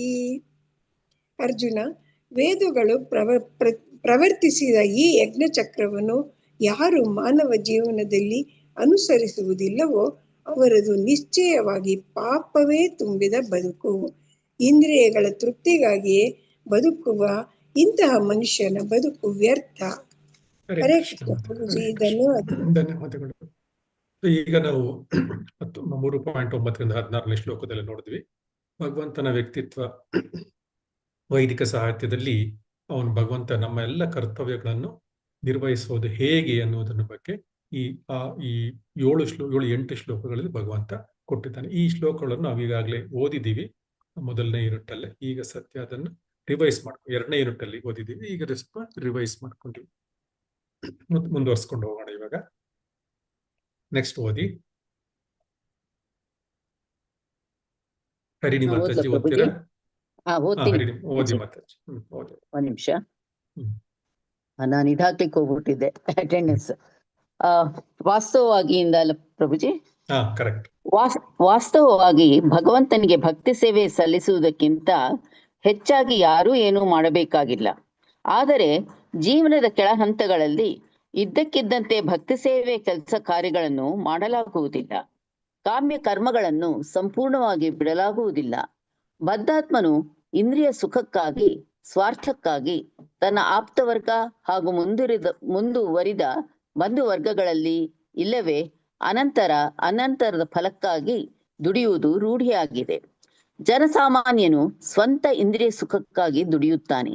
ಈ ಇಂದ್ರಿಯ ಸುಖದ ತತ್ವವನ್ನು ತನ್ನ ಸಮಾಜ, ರಾಷ್ಟ್ರ ಅಥವಾ ಜನತೆಗೆ ವಿಸ್ತರಿಸಿದಾಗ ಅದಕ್ಕೆ ಪರೋಪಕಾರ, ಸಮಾಜವಾದ, ಕಮ್ಯುನಿಸಮು, ರಾಷ್ಟ್ರೀಯವಾದ, ಮಾನವತಾವಾದವೇ ಮೊದಲಾದ ಆಕರ್ಷಕ ಹೆಸರುಗಳು ಬರುತ್ತವೆ. ಈ ಇಸಂಗಳು ಖಂಡಿತವಾಗಿ ತುಂಬಾ ಆಕರ್ಷಕವಾದ ಕರ್ಮ ಬಂಧನದ ರೂಪಗಳು. ಆದರೆ ಈಶೋಪನಿಷತ್ತಿನ ವೈದಿಕ ಉಪದೇಶವೆಂದರೆ, ಒಬ್ಬನು ಈ ಮೇಲೆ ಹೇಳಿದ ವಾದಗಳಿಗಾಗಿ ಬದುಕುವುದಾದರೆ ಅವನು ಅವುಗಳನ್ನು ಭಗವತ್ ಕೇಂದ್ರಿತವಾಗಿ ಯಾಕೆ ಮಾಡಬಾರದು? ಸಂಸಾರಿಯಾದರೆ ಅಥವಾ ಪರೋಪಕಾರಿಯಾದರೆ, ಸಮಾಜವಾದಿಯಾದರೆ, ಕಮ್ಯುನಿಸ್ಟ್ ಆದರೆ, ರಾಷ್ಟ್ರೀಯತಾವಾದಿಯಾದರೆ, ಇಲ್ಲವೇ ಮಾನವತಾವಾದಿಯಾದರೆ ತಪ್ಪಲ್ಲ. ಆದರೆ ಅವನು ತನ್ನ ಕೆಲಸ ಕಾರ್ಯಗಳನ್ನು ಭಗವತ್ ಕೇಂದ್ರಿತ ಭಾವನೆಯಿಂದ ಮಾಡಬೇಕು. ಭಗವತ್ ಕೇಂದ್ರಿತ ಕೆಲಸ ಕಾರ್ಯಗಳು ಎಷ್ಟು ಉಪಯುಕ್ತವೆಂದರೆ ಅಂಥ ಒಂದೆರಡನ್ನು ಮಾಡಿದರೆ ಸಾಕು, ಅದು ವ್ಯಕ್ತಿಯನ್ನು ಗಂಡಾಂತರದಿಂದ ಪಾರು ಮಾಡುತ್ತದೆಂದು ಭಗವದ್ಗೀತೆ 2.40 ಹೇಳುತ್ತದೆ. ಜೀವನದ ಪರಮ ಗಂಡಾಂತರವೆಂದರೆ ಮತ್ತೆ ಮತ್ತೆ ಮರಣಗಳ ಚಕ್ರಕ್ಕೆ ಜಾರಿ ಬೀಳುವುದು. ಹೇಗೋ ಒಬ್ಬನು ಮನುಷ್ಯ ಜನ್ಮದಲ್ಲಿ ಆಧ್ಯಾತ್ಮಿಕ ಅವಕಾಶವನ್ನು ಕಳೆದುಕೊಂಡು ಮತ್ತೆ ಈ ಹುಟ್ಟು ಸಾವುಗಳ ಚಕ್ರಕ್ಕೆ ಬಿದ್ದರೆ ಅವನು ತುಂಬಾ ದುರದೃಷ್ಟಶಾಲಿ ಎಂದು ಪರಿಗಣಿಸಬೇಕು. ದೋಷಪೂರಿತವಾದ ಇಂದ್ರಿಯಗಳಿಂದಾಗಿ ಮೂರ್ಖನಾದವನಿಗೆ ಹೀಗೆ ನಡೆಯುತ್ತಿದೆ ಎಂಬುದೇ ಗೊತ್ತಾಗುವುದಿಲ್ಲ. ಆದ್ದರಿಂದ ಈಶಾವಾಸ್ಯದ ಮನೋಭಾವದಿಂದ ನಮ್ಮ ಶಕ್ತಿಯನ್ನು ವ್ಯಯಿಸಬೇಕು ಎಂದು ಈಶೋಪನಿಷತ್ತು ಹೇಳುತ್ತದೆ. ಈ ಮನೋಭಾವದಲ್ಲಿ ತೊಡಗಿದ್ದರೆ ನಾವು ಅನೇಕ ವರ್ಷಗಳ ಕಾಲ ಬದುಕಿರಬಹುದು. ಈ ಮನೋಭಾವವಿಲ್ಲದಿದ್ದರೆ ದೀರ್ಘಕಾಲದ ಬದುಕಿಗೆ ಏನೂ ಬೆಲೆ ಇಲ್ಲ. ಒಂದು ಮರ ನೂರಾರು, ಬಹುಶಃ ಸಾವಿರಾರು ವರ್ಷಗಳ ಕಾಲ ಬದುಕಿರುತ್ತದೆ. ಆದರೆ ಮರಗಳಂತೆ ಅಷ್ಟು ದೀರ್ಘಕಾಲ ಬದುಕಿರುವುದರಲ್ಲಿ ಏನೂ ಅರ್ಥವಿಲ್ಲ. ಅಥವಾ ತಿದಿಯಂತೆ ಉಸಿರಾಡುವುದರಾಗಲಿ, ನಾಯಿ ಹಂದಿಗಳಂತೆ ಮಕ್ಕಳನ್ನು ಹೆರುವುದರಿಂದಾಗಲಿ, ಒಂಟೆಯಂತೆ ತಿನ್ನುವುದರಿಂದಾಗಲಿ ಏನೂ ಪ್ರಯೋಜನವಿಲ್ಲ. ದೈನ್ಯದಿಂದ ಕೂಡಿದ ಭಗವತ್ ಕೇಂದ್ರಿತವಾದ ಜೀವನವು ನಾಸ್ತಿಕತನದ ಪರೋಪಕಾರದ ಇಲ್ಲವೇ ಸಮಾಜವಾದಕ್ಕೆ ಮೀಸಲಾದ ಭಾರಿ ಮೋಸದ ಜೀವನಕ್ಕಿಂತ ಹೆಚ್ಚು ಉಪಯುಕ್ತವಾದುದು. ಪರೋಪಕಾರಿ ಕೆಲಸಗಳನ್ನು ಈಶೋಪನಿಷತ್ತಿನ ಮನೋಭಾವದಿಂದ ನಡೆಸಿದರೆ ಅದು ಒಂದು ಬಗೆಯ ಕರ್ಮಯೋಗ. ಅಂತಹ ಕೆಲಸಗಳನ್ನು ಮಾಡಬೇಕೆಂದು ಭಗವದ್ಗೀತೆಯಲ್ಲಿ 18ನೇ ಅಧ್ಯಾಯ 5ರಿಂದ 9ನೇ ಶ್ಲೋಕ ಹೇಳಿದೆ. ಏಕೆಂದರೆ ಆ ಕೆಲಸಗಳನ್ನು ಮಾಡುವವನನ್ನು ಅವು ಜನನ ಮರಣಗಳ ಚಕ್ರದಿಂದ ಬಿಡುಗಡೆ ಮಾಡುತ್ತವೆ. ಅಂತಹ ಭಗವತ್ ಕೇಂದ್ರಿತ ಚಟುವಟಿಕೆಗಳು ಪೂರ್ಣವಾಗದೆ ಅರ್ಧಂಬರ್ಧ ಆಗಿದ್ದರೂ ಅವು ಮುಂದಿನ ಜನ್ಮದಲ್ಲಿ ಅವನಿಗೆ ಮಾನವ ಜನ್ಮವನ್ನು ಖಚಿತವಾಗಿ ನೀಡುತ್ತದೆ. ಹೀಗೆ ಮೋಕ್ಷ ಮಾರ್ಗದಲ್ಲಿ ತನ್ನ ಸ್ಥಾನವನ್ನು ಉತ್ತಮಪಡಿಸಿಕೊಳ್ಳಲು ಅವನು ಇನ್ನೊಂದು ಅವಕಾಶ ಪಡೆಯಬಹುದು. ಹರೇ ಕೃಷ್ಣ ಪ್ರಭುಜಿ, ಧನ್ಯವಾದಗಳು. ಹರೇ ಕೃಷ್ಣ. ಈ ಶ್ಲೋಕಗಳು ಓದ್ಬಿಡಿ ಮಾತಾಜಿ. ಈ ಶ್ಲೋಕಗಳಲ್ಲಿ ಮೆನ್ಷನ್ ಇದ್ದಲ್ಲ 5ರಿಂದ 9, 5ರಿಂದ 9 ಶ್ಲೋಕಗಳು ಇಲ್ಲಿದ್ದಾವೆ, ಓದ್ಬಿಡಿ ಸ್ಕ್ರೀನ್ ಅಲ್ಲಿ. ಶ್ಲೋಕ 5. ಯಜ್ಞದಾನ ತಪ ಕರ್ಮ ನಾತ್ಯಾಜ್ಯಂ ಕಾರ್ಯಮೇವ ತತ್ ಯಜ್ಞೋದಾನಂ ತಪಶ್ಚೈವ ಪಾವನಾನಿ ಮನೀಷಿಣಾಂ. ಅನುವಾದ: ಯಜ್ಞ, ದಾನ, ತಪಸ್ಸುಗಳನ್ನು ಬಿಡಬಾರದು, ಅವುಗಳನ್ನು ಮಾಡಬೇಕು. ವಾಸ್ತವವಾಗಿ ಯಜ್ಞ, ದಾನ, ತಪಸ್ಸುಗಳು ಮಹಾತ್ಮರನ್ನು ಸಹ ಪರಿಶುದ್ಧಗೊಳಿಸುತ್ತದೆ. ಶ್ಲೋಕ 6. ಏತನ್ಯಾಪಿ ತು ಕರ್ಮಾಣಿ ಸಂಗಂ ತ್ಯಕ್ತ್ವಾ ಫಲಾನಿ ಚ ಕರ್ತವ್ಯಾನೀತಿ ಮೇ ಪಾರ್ಥ ನಿಶ್ಚಿತಂ ಮತಮುತ್ತಮಂ. ಅನುವಾದ: ಪಾರ್ಥನೆ, ಎಲ್ಲಾ ಕರ್ಮಗಳನ್ನು ಆಸಕ್ತಿ ಇಲ್ಲದೆ ಮತ್ತು ಫಲಾಪೇಕ್ಷತೆ ಇಲ್ಲದೆ ಮಾಡಬೇಕು. ಅವನ್ನು ಕರ್ತವ್ಯ ಎಂದು ಮಾಡಬೇಕು. ಇದು ನನ್ನ ಅಂತಿಮ ಅಭಿಪ್ರಾಯ. ಶ್ಲೋಕ 9. ನಿಯತಸ್ಯ ತು ಸನ್ಯಾಸಂ ಕರ್ಮಣೋನೋಪದ್ಯತೆ ಮೋಹಾತ್ತಸ್ಯ ಪರಿತ್ಯಾಗ ತಮಸ ಪರಿಕೀರ್ತಿತಃ. ಅನುವಾದ: ವಿಧಿತ ಕರ್ತವ್ಯಗಳನ್ನು ತ್ಯಜಿಸಲೇಬಾರದು. ಮನುಷ್ಯನು ಮೋಹದಿಂದಾಗಿ ತನ್ನ ನಿಯಮಿತ ಕರ್ತವ್ಯಗಳನ್ನು ಬಿಟ್ಟು ಬಿಟ್ಟರೆ ಅಂತಹ ಪರಿತ್ಯಾಗವು ತಾಮಸ ಗುಣದಲ್ಲಿ ಮಾಡಿದುದು ಎಂದು ಹೇಳುತ್ತಾರೆ. ಶ್ಲೋಕ 8. ದುಃಖಮಿತ್ಯೇವ ಯತ್ಕರ್ಮ ಕಾಯ ಕ್ಲೇಶ ಭಯತ್ರೈಜೇತ್ ಸಕೃತ್ವಾ ರಾಜಸಂ ತ್ಯಾಗಂ ನೈವ ತ್ಯಾಗ ಫಲಂ ಲಭೇತ್. ಅನುವಾದ: ನಿಯಮಿತ ಕರ್ತವ್ಯಗಳನ್ನು ಕ್ಲೇಶದಾಯಕವೆಂದಾಗಲಿ ದೇಹಾಯಾಸದ ಭಯದಿಂದಾಗಲಿ ಬಿಟ್ಟು ಬಿಡುವವನು ರಾಜಸ ಗುಣದಿಂದ ತ್ಯಜಿಸಿದನೆಂದು ಭಾವಿಸಲಾಗುತ್ತದೆ. ಅಂತಹ ಕರ್ಮದಿಂದ ತ್ಯಾಗದಲ್ಲಿ ಪ್ರಗತಿ ಸಾಧಿಸಲಾಗುವುದಿಲ್ಲ. ಶ್ಲೋಕ 9. ಕಾರ್ಯಮಿತ್ವೇವ ಯತ್ಕರ್ಮ ನಿಯತಂ ಕ್ರಿಯತೆ ಅರ್ಜುನ ಸಂಗಂ ತ್ಯಕ್ತ್ವಾ ಫಲಂ ಚೈವ ಸ ತ್ಯಾಗಃ ಸಾತ್ವಿಕೋ ಮತಃ. ಅನುವಾದ: ಹೇ ಅರ್ಜುನ, ಮನುಷ್ಯನು ವಿಹಿತ ಕರ್ತವ್ಯಗಳನ್ನು ಅದನ್ನು ಮಾಡಲೇಬೇಕು ಎನ್ನುವ ಕಾರಣದಿಂದ ಮಾತ್ರವೇ ಮಾಡಿ ಎಲ್ಲ ಐಹಿಕ ಸಂಘಗಳನ್ನು ಕರ್ಮ ಫಲಾಪೇಕ್ಷೆಯನ್ನು ತ್ಯಜಿಸಿದಾಗ ಅವನ ತ್ಯಾಗವು ಸಾತ್ವಿಕವೆಂದು ಹೇಳುತ್ತಾರೆ. ಶ್ಲೋಕ 10.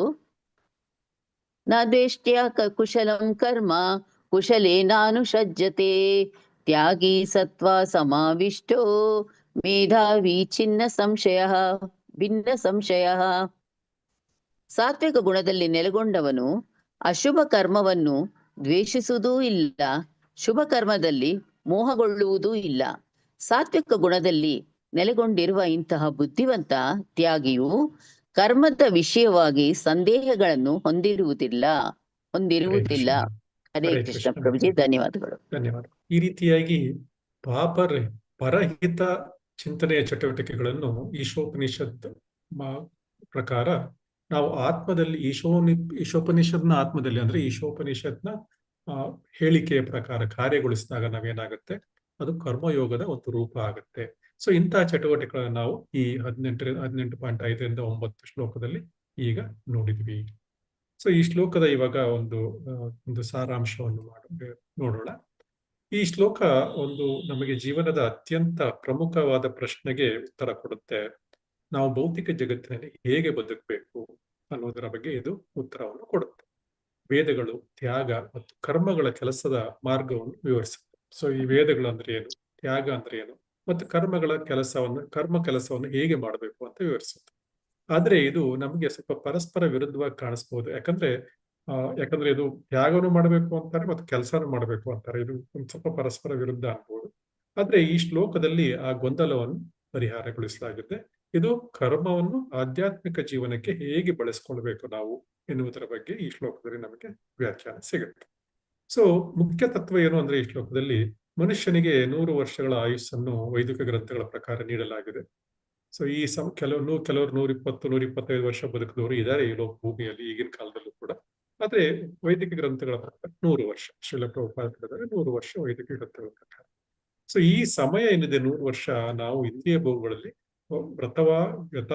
ವ್ಯರ್ಥವನ್ನು ಮಾಡಬಾರದು. ನಾವು 100 ವರ್ಷಗಳ ಬದುಕು ಭಗವಂತ ಯಾಕೆ 100 ವರ್ಷಗಳ ಅವಶ್ಯ ಕೊಟ್ಟಿದ್ದಾನಂದ್ರೆ, ನಾವು ಆಧ್ಯಾತ್ಮಿಕ ಪ್ರಗತಿಯನ್ನು ಸಾಧಿಸ್ಲಿ ಅಂತ ಕೊಟ್ಟಿರೋದು. ಸೊ ಶ್ರೀಲ ಪ್ರಭುಪಾದರು ಹೇಳ್ತಾರೆ, ನಾವು ಈಗ 16 ಸೂತ್ರ ಜಪ ಮಾಡ್ತೀವಿ. ಈ ರೀತಿ ಒಂದು 50 ವರ್ಷ ನಾವು 16 ಸೂತ್ರ ಜಪ ಮಾಡಿದ್ರೆ ನಾವು ವಾಪಸ್ ಬರೋದಿಲ್ಲ. ಜೀವನ ಮರಣ ಚಕ್ರಗಳಿಂದ ನಮಗೆ ಬಿಡುಗಡೆ ಸಿಗುತ್ತೆ ಅಂತ ಶ್ರೀಲ ಪ್ರಭುಪಾದರು ಹೇಳಿದ್ರು. ಶ್ರೀಲ ಪ್ರಭುಪಾದರು ಹೇಳಿದ್ಮೇಲೆ ಮುಗಿದೋಯ್ತು. ಅವ್ರು ಸುಮಾರು ಸಾರಿ ಹೇಳಿದ್ದಾರೆ. ಅವ್ರು ಒಂದ್ಸಾರಿ ಹೇಳಿದ್ರು ಅದು ವೇದವಾಕ್ಯ, ಯಾಕಂದ್ರೆ ನಮ್ಮವರು ಪೂಜ್ಯ ಗುರುಗಳು ಅವ್ರು ಹೇಳಿದ್ಮೇಲೆ ಮುಗೀತು. ಸೊ ಈ ಶ್ಲೋಕ ಏನಿದೆ, 2ನೇ ಶ್ಲೋಕ, ಮಾನವ ಜೀವನವು ಕೃಷ್ಣ ಪ್ರಜ್ಞೆಯನ್ನು ಪಡೆಯಲು ಒಂದು ಅತ್ಯಮೂಲ್ಯವಾದ ಅವಕಾಶ ಅಂತ ತಿಳಿಸುತ್ತದೆ. ಮತ್ತು ಸಾಮಾನ್ಯವಾಗಿ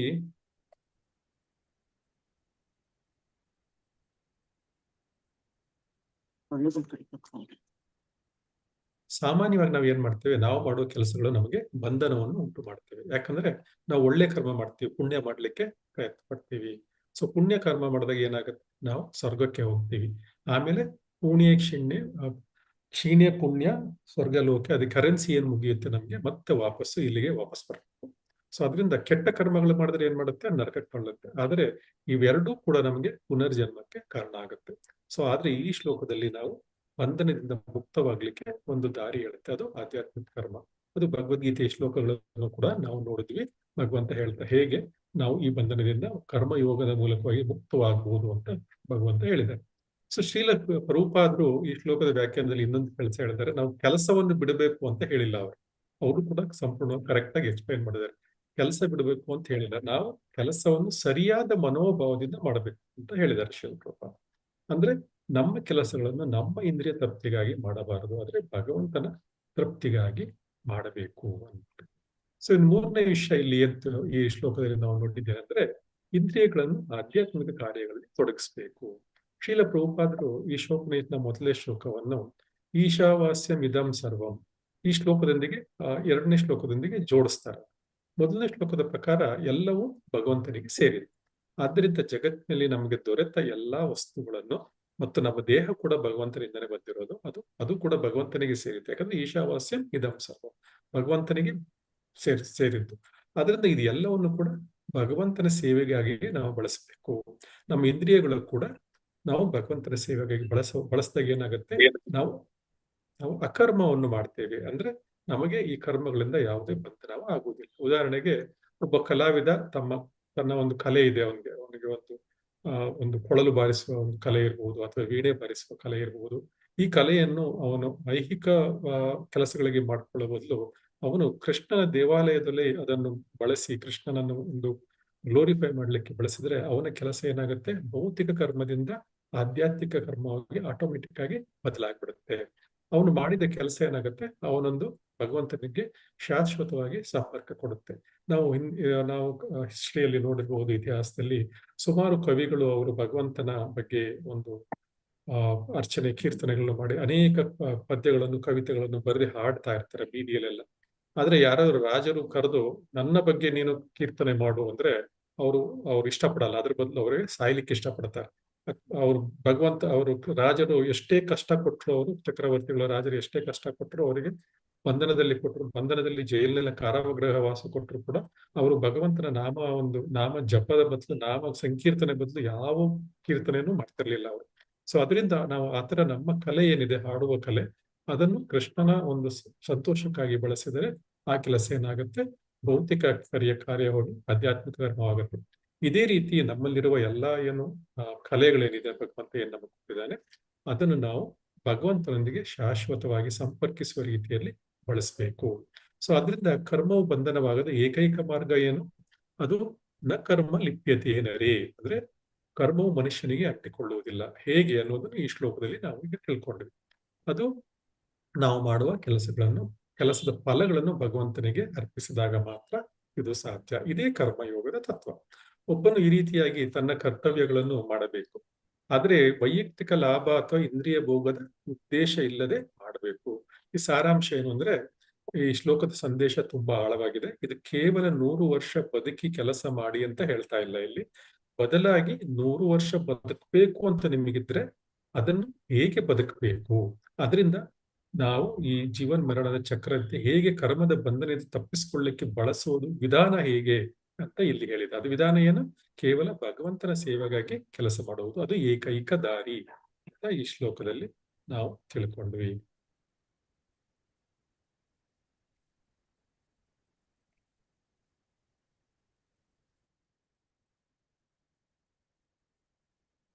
ಯಾರಾದ್ರೂ ಓದ್ತೀರಾ ಈ ಸ್ಲೈಡ್? ಓದ್ಲಾ ಗುರುಜಿ? ಓದಿ ಮಾತಾಜಿ. ಶ್ಲೋಕದ ನಡುವಿನ ಸಂಪರ್ಕ. ಶೀಲಪ್ರಭುಪಾದರ ಉಪದೇಶಗಳ ಪ್ರಕಾರ ಈಶೋಪನಿಷತ್ನ ಮೊದಲ ಮತ್ತು 2ನೆಯ ಶ್ಲೋಕದ ನಡುವಿನ ಸಂಪರ್ಕ ಬಹಳ ಮೂಲಭೂತ ಮತ್ತು ಪ್ರಾಯೋಗಿಕವಾದುದು. 1ನೇ ಶ್ಲೋಕ ತಾತ್ವಿಕ ತಳಹದಿ, ದ ಫಿಲಾಸಫಿಕಲ್ ಫೌಂಡೇಶನ್. ಮೊದಲ ಶ್ಲೋಕ ಈಶಾವಾಸ್ಯಂ ಇದಂ ಸರ್ವಂ, ಚೇತನ ಮತ್ತು ಅಚೇತನವಾಗಿರುವ ಎಲ್ಲವೂ ಭಗವಂತನಿಂದ ನಿಯಂತ್ರಿಸಲ್ಪಟ್ಟಿದೆ ಮತ್ತು ಆತನ ಒಡೆತನದಲ್ಲಿದೆ. ಇದು ಒಂದು ಪ್ರಮುಖ ತಾತ್ವಿಕ ಸಿದ್ಧಾಂತವನ್ನು ಸ್ಥಾಪಿಸುತ್ತದೆ. ಎಲ್ಲವೂ ದೇವೋತ್ತಮ ಪರಮಪುರುಷನಿಗೆ ಸೇರಿದೆ ಎಂದು ಇದು ಹೇಳುತ್ತದೆ. ಒಂದ್ ಸೆಕೆಂಡ್ ಹೇಳ್ತೀನಿ.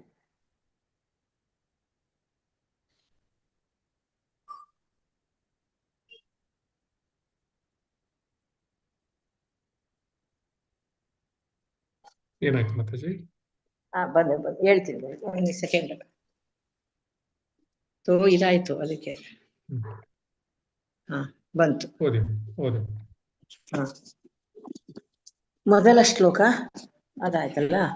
ಬೇರೆಯವರ ಸ್ವತ್ತುಗಳಿಗೆ ಬೇರೆಯವರ ಸ್ವತ್ತುಗಳಿಗೆ ನಾವು ಆಸೆ ಪಡಬಾರದು ಮತ್ತು ಭಗವಂತ ನಮಗೆ ಹಂಚಿರುವುದನ್ನು ಮಾತ್ರ ನಾವು ಸ್ವೀಕರಿಸಬೇಕು ಎಂದು ಇದು ಸಲಹೆ ನೀಡುತ್ತದೆ. ಈ ಶ್ಲೋಕವು ಅಂತಿಮ ಸತ್ಯವನ್ನೂ ನೀಡುತ್ತದೆ. ಎಲ್ಲವೂ ಭಗವಂತನಿಗೆ ಸೇರಿದೆ. ಆದರೆ ಈ ಸತ್ಯವನ್ನು ದೈನಂದಿನ ಜೀವನದಲ್ಲಿ ಹೇಗೆ ಅನ್ವಯಿಸಬೇಕು ಎಂಬುದು ಕಷ್ಟಕರವಾಗಿ ತೋರಬಹುದು.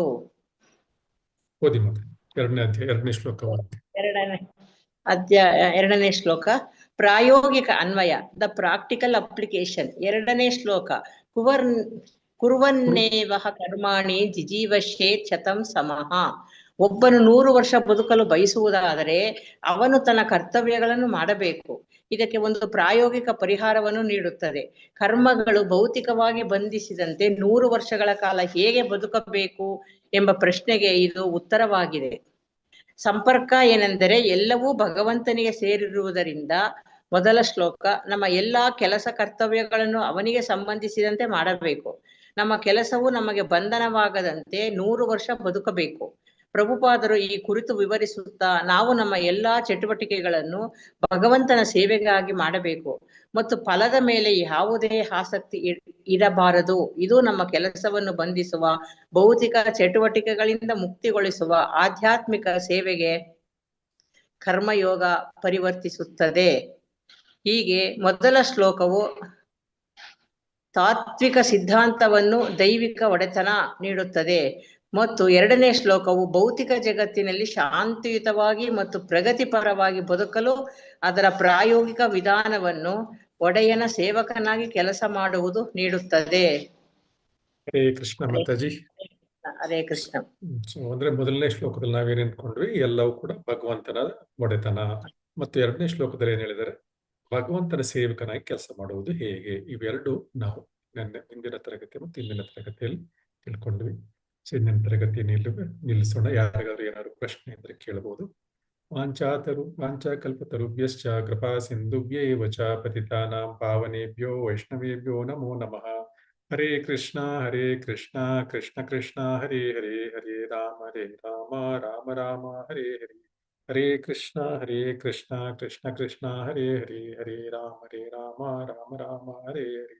ಹರೇ ಕೃಷ್ಣ ಕೃಷ್ಣ ಕೃಷ್ಣ ಹರೇ ಹರೇ, ಹರೇ ರಾಮ ರಾಮ ರಾಮ ಹರೇ ಹರೇ.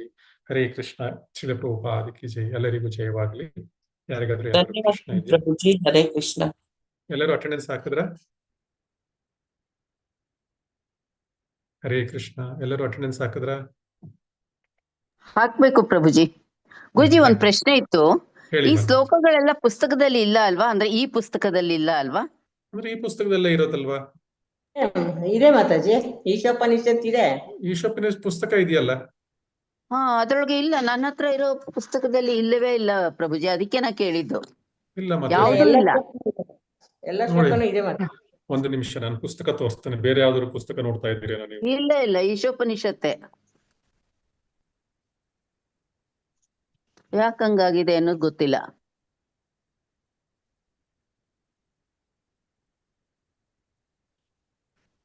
ನನ್ನ ಪುಸ್ತಕದಲ್ಲಿ ಇಲ್ಲ ಪ್ರಭುಜಿ. ಅಂದ್ರೆ ಇಯರ್ ಆಫ್ ಪ್ರಿಂಟಿಂಗ್ ನಲ್ಲಿ ಏನೋ ಮಿಸ್ಟೇಕ್ ಕಾಣಿಸ್ತಾ ಆಗಿದೆ ಇದೆಯಾ? ಅಂತ. ಎಲ್ಲಿ ಪ್ರಭುಜಿ? ಪುಸ್ತಕ ಕಾಣಿಸ್ತಾ ಇದೆಯಾ? ಹೌದು, ಕಾಣಿಸ್ತಿದೆ. ಈ ಪುಸ್ತಕದಲ್ಲೇ ಎಲ್ಲ ಇರೋದು. ಇದೆ, ನಮ್ದೂನು ಇದೇ ಪುಸ್ತಕನೇ. ಮತ್ತೆ ಇರ್ಬೇಕಲ್ಲ ಅದ್ರಲ್ಲಿ? ಇಲ್ಲ, ಬಹುಶಃ ಬೇರೆ ವರ್ಷದಲ್ಲಿ ಇದು ಪ್ರಿಂಟ್ ಮಾಡಿದ್ರೊಳಗೆ ಏನೋ ಹೆಚ್ಚು ಕಡಿಮೆ ಆಗಿದೆ ಪ್ರಭುಜಿ. ಯಾಕಂದ್ರೆ ಲಕ್ಷ್ಮೀ ಮಾತಾಜಿನಲ್ಲಿ ಕೂಡ ಇಲ್ಲಂತೆ. ಮಾತಾಜಿ, ಇಲ್ಲ, ಒಂದು ಶ್ಲೋಕನೂ ಇಲ್ವಾ ಮಾತಾಜಿ? ಒಂದು ಶ್ಲೋಕ ಇಲ್ಲ. ನಮ್ದು ಎಷ್ಟು ಇಡೀ ಏನು ಅಂದ್ರೆ ಒಂದು, ಎರಡು, ಮೂರುವರೆ ಪೇಜ್ ಅಷ್ಟೇ ಇದೆ ಈ ಪ್ರಶ್ನೆ. ಈ ಮಂತ್ರ ಈ ಮಂತ್ರ ನೋಡಿ, ಈ 3.5 ಚಿತ್ರ ಪೇಜ್ ಇರ್ಬೇಕು. ಈ ಚಿತ್ರ ಇರ್ಬೇಕು ನೋಡಿ. ಅದು ಇದೇ ತರ ಇದೆ ಪ್ರಭುಜಿ, ಅಂದ್ರೆ ಶ್ಲೋಕ ಇಲ್ಲ ಪ್ರಭುಜಿ ಇದ್ರಲ್ಲಿ. ಪ್ರಭುಜಿ, ಅದೇ ಬುಕ್ಕೆನೆ. ಎಲ್ಲೋಯ್ತು ಶ್ಲೋಕಗಳೆಲ್ಲ? ಪ್ರಿಂಟ್ ಆಗಿಲ್ಲ ಅಂತ ಕಾಣುತ್ತೆ ಪ್ರಭುಜಿ. ನಮ್ದ್ರಲ್ಲಿ ಇಲ್ಲ ಪ್ರಭುಜಿ. ನೋಡಿ, ಇವಾಗ ಆನ್ಲೈನ್ ಸ್ಕ್ರೀನ್ ತೋರಿಸ್ತೇನೆ ನಿಮ್ಗೆ. ಆನ್ಲೈನ್ ಇರೋ ಬುಕ್ಸ್ ಅಲ್ಲಿ ಅದರಲ್ಲೂ ಕೂಡ ಇವೆಲ್ಲ ಶ್ಲೋಕಗಳು ಇದಾವೆ. ಇಲ್ಲ ನೋಡಿ, ಇಲ್ಲ ನಮ್ದ್ರಲ್ಲಿ. ನಾನು ನೀವು ಅದರಿಂದ ಎಕ್ಸ್ಟ್ರಾಕ್ಟ್ಸ್ ತೆಗೆದು ಹಾಕಿದ್ದೀರಿ, ಓದಿಸಿದ್ದೀರಿ ಅಂತ ಅನ್ಕೊಂಡೆ ನಾನು. ಇಲ್ಲ, ನಾನು ಬುಕ್ಕಿಂದಾನೇ ತೆಗ್ದಿರೋದು. ಇಲ್ಲಿ ನೋಡಿ, ಇದು ಈಶೋಪನಿಷದ್ದು. ಇದು ಈಶೋಪನಿಷತ್ ಪುಸ್ತಕ. ಇದು ಈಶೋಪನಿಷತ್ ಪುಸ್ತಕದಲ್ಲಿ ಹೀಗೆ ಇದೆ. ಮಂತ್ರ 1, 2, 3, 4, ಅಲ್ಲ, ಮಂತ್ರ 1, 2, 3 ಎಲ್ಲ ಇದೆ. ಆದ್ರೆ ತಾವು ಹಾಕಿ ಶ್ಲೋಕಗಳು ಮಾತ್ರ ಇಲ್ಲ. ಮತ್ತೆ ಇದು ಶ್ಲೋಕ ಭಾವಾರ್ಥ ಯಾವ್ದೂನು ಇಲ್ಲ. ಮಂತ್ರ 1 ನಾನು ಅಂದ್ರೆ ಅನ್ಕೊಂಡೆ ಏನಿದೆ ನೀವು ಅದ್ರಲ್ಲಿ? ಇದರಿಂದ ತೆಗ್ದಿದ್ದೀರಿ ಅನ್ಕೊಂಡೆ. ಯಾವ್ದು ಭಗವದ್ಗೀತೆಯಿಂದ ತೆಗೆದು ಎಕ್ಸ್ಟ್ರಾಕ್ಟ್ಸ್ ಹಾಕಿದ್ದೀರಿ ಅಂತ ಇಲ್ಲ, ಅನ್ಕೊಂಡೆ. ಅದು ಇಲ್ಲಿ ನೋಡಿ. ನೀವು ಸ್ವಲ್ಪ ಇದು ನೋಡ್ಕೊಂಡು, ಇಲ್ಲಿ ನಾನು ಏನ್ ಮಾಡಿದ್ದೀನಿ ಅಂದ್ರೆ, ನೀವು ಹೇಳ್ತಾ ಇರೋದು ಇವಾಗ ಇಲ್ಲ ಪ್ರಭುಜಿ, ನೀವ್ ಹೇಳಿದ ನಮ್ದ್ರಲ್ಲಿ ಅರ್ಥ ಆಯ್ತು. ಯಾವ್ದ್ರಲ್ಲೂ ಇಲ್ಲ. ಅಲ್ಲ, ನೀವ್ ಹೇಳೋದ್ ಒಂದ್ ನಿಮಿಷ. ಅವ್ರು ಹೇಳಿದ ಅರ್ಥ ಆಯ್ತು ನನಗೆ. ನೀವು ಹೇಳಿದ ಅರ್ಥ ಆಯ್ತು ನನಗೆ. ಸೊ ಈಗ ನಾನು ಶೇರ್ ಮಾಡ್ತೇನೆ ಮತ್ತೊಮ್ಮೆ. ಈಗ ನೋಡಿ, ಇದು ಈಗ ಈ ಶ್ಲೋಕ ಇದೆ ಅಲ್ವಾ? ಹೌದು, ಈ ಶ್ಲೋಕ ಇದೆ. ಈಗ ನೀವ್ ಹೇಳ್ತಾ ಇರೋದು ಅಂದ್ರೆ ಈ ಶ್ಲೋಕ ಇಲ್ಲ ಅಂತ.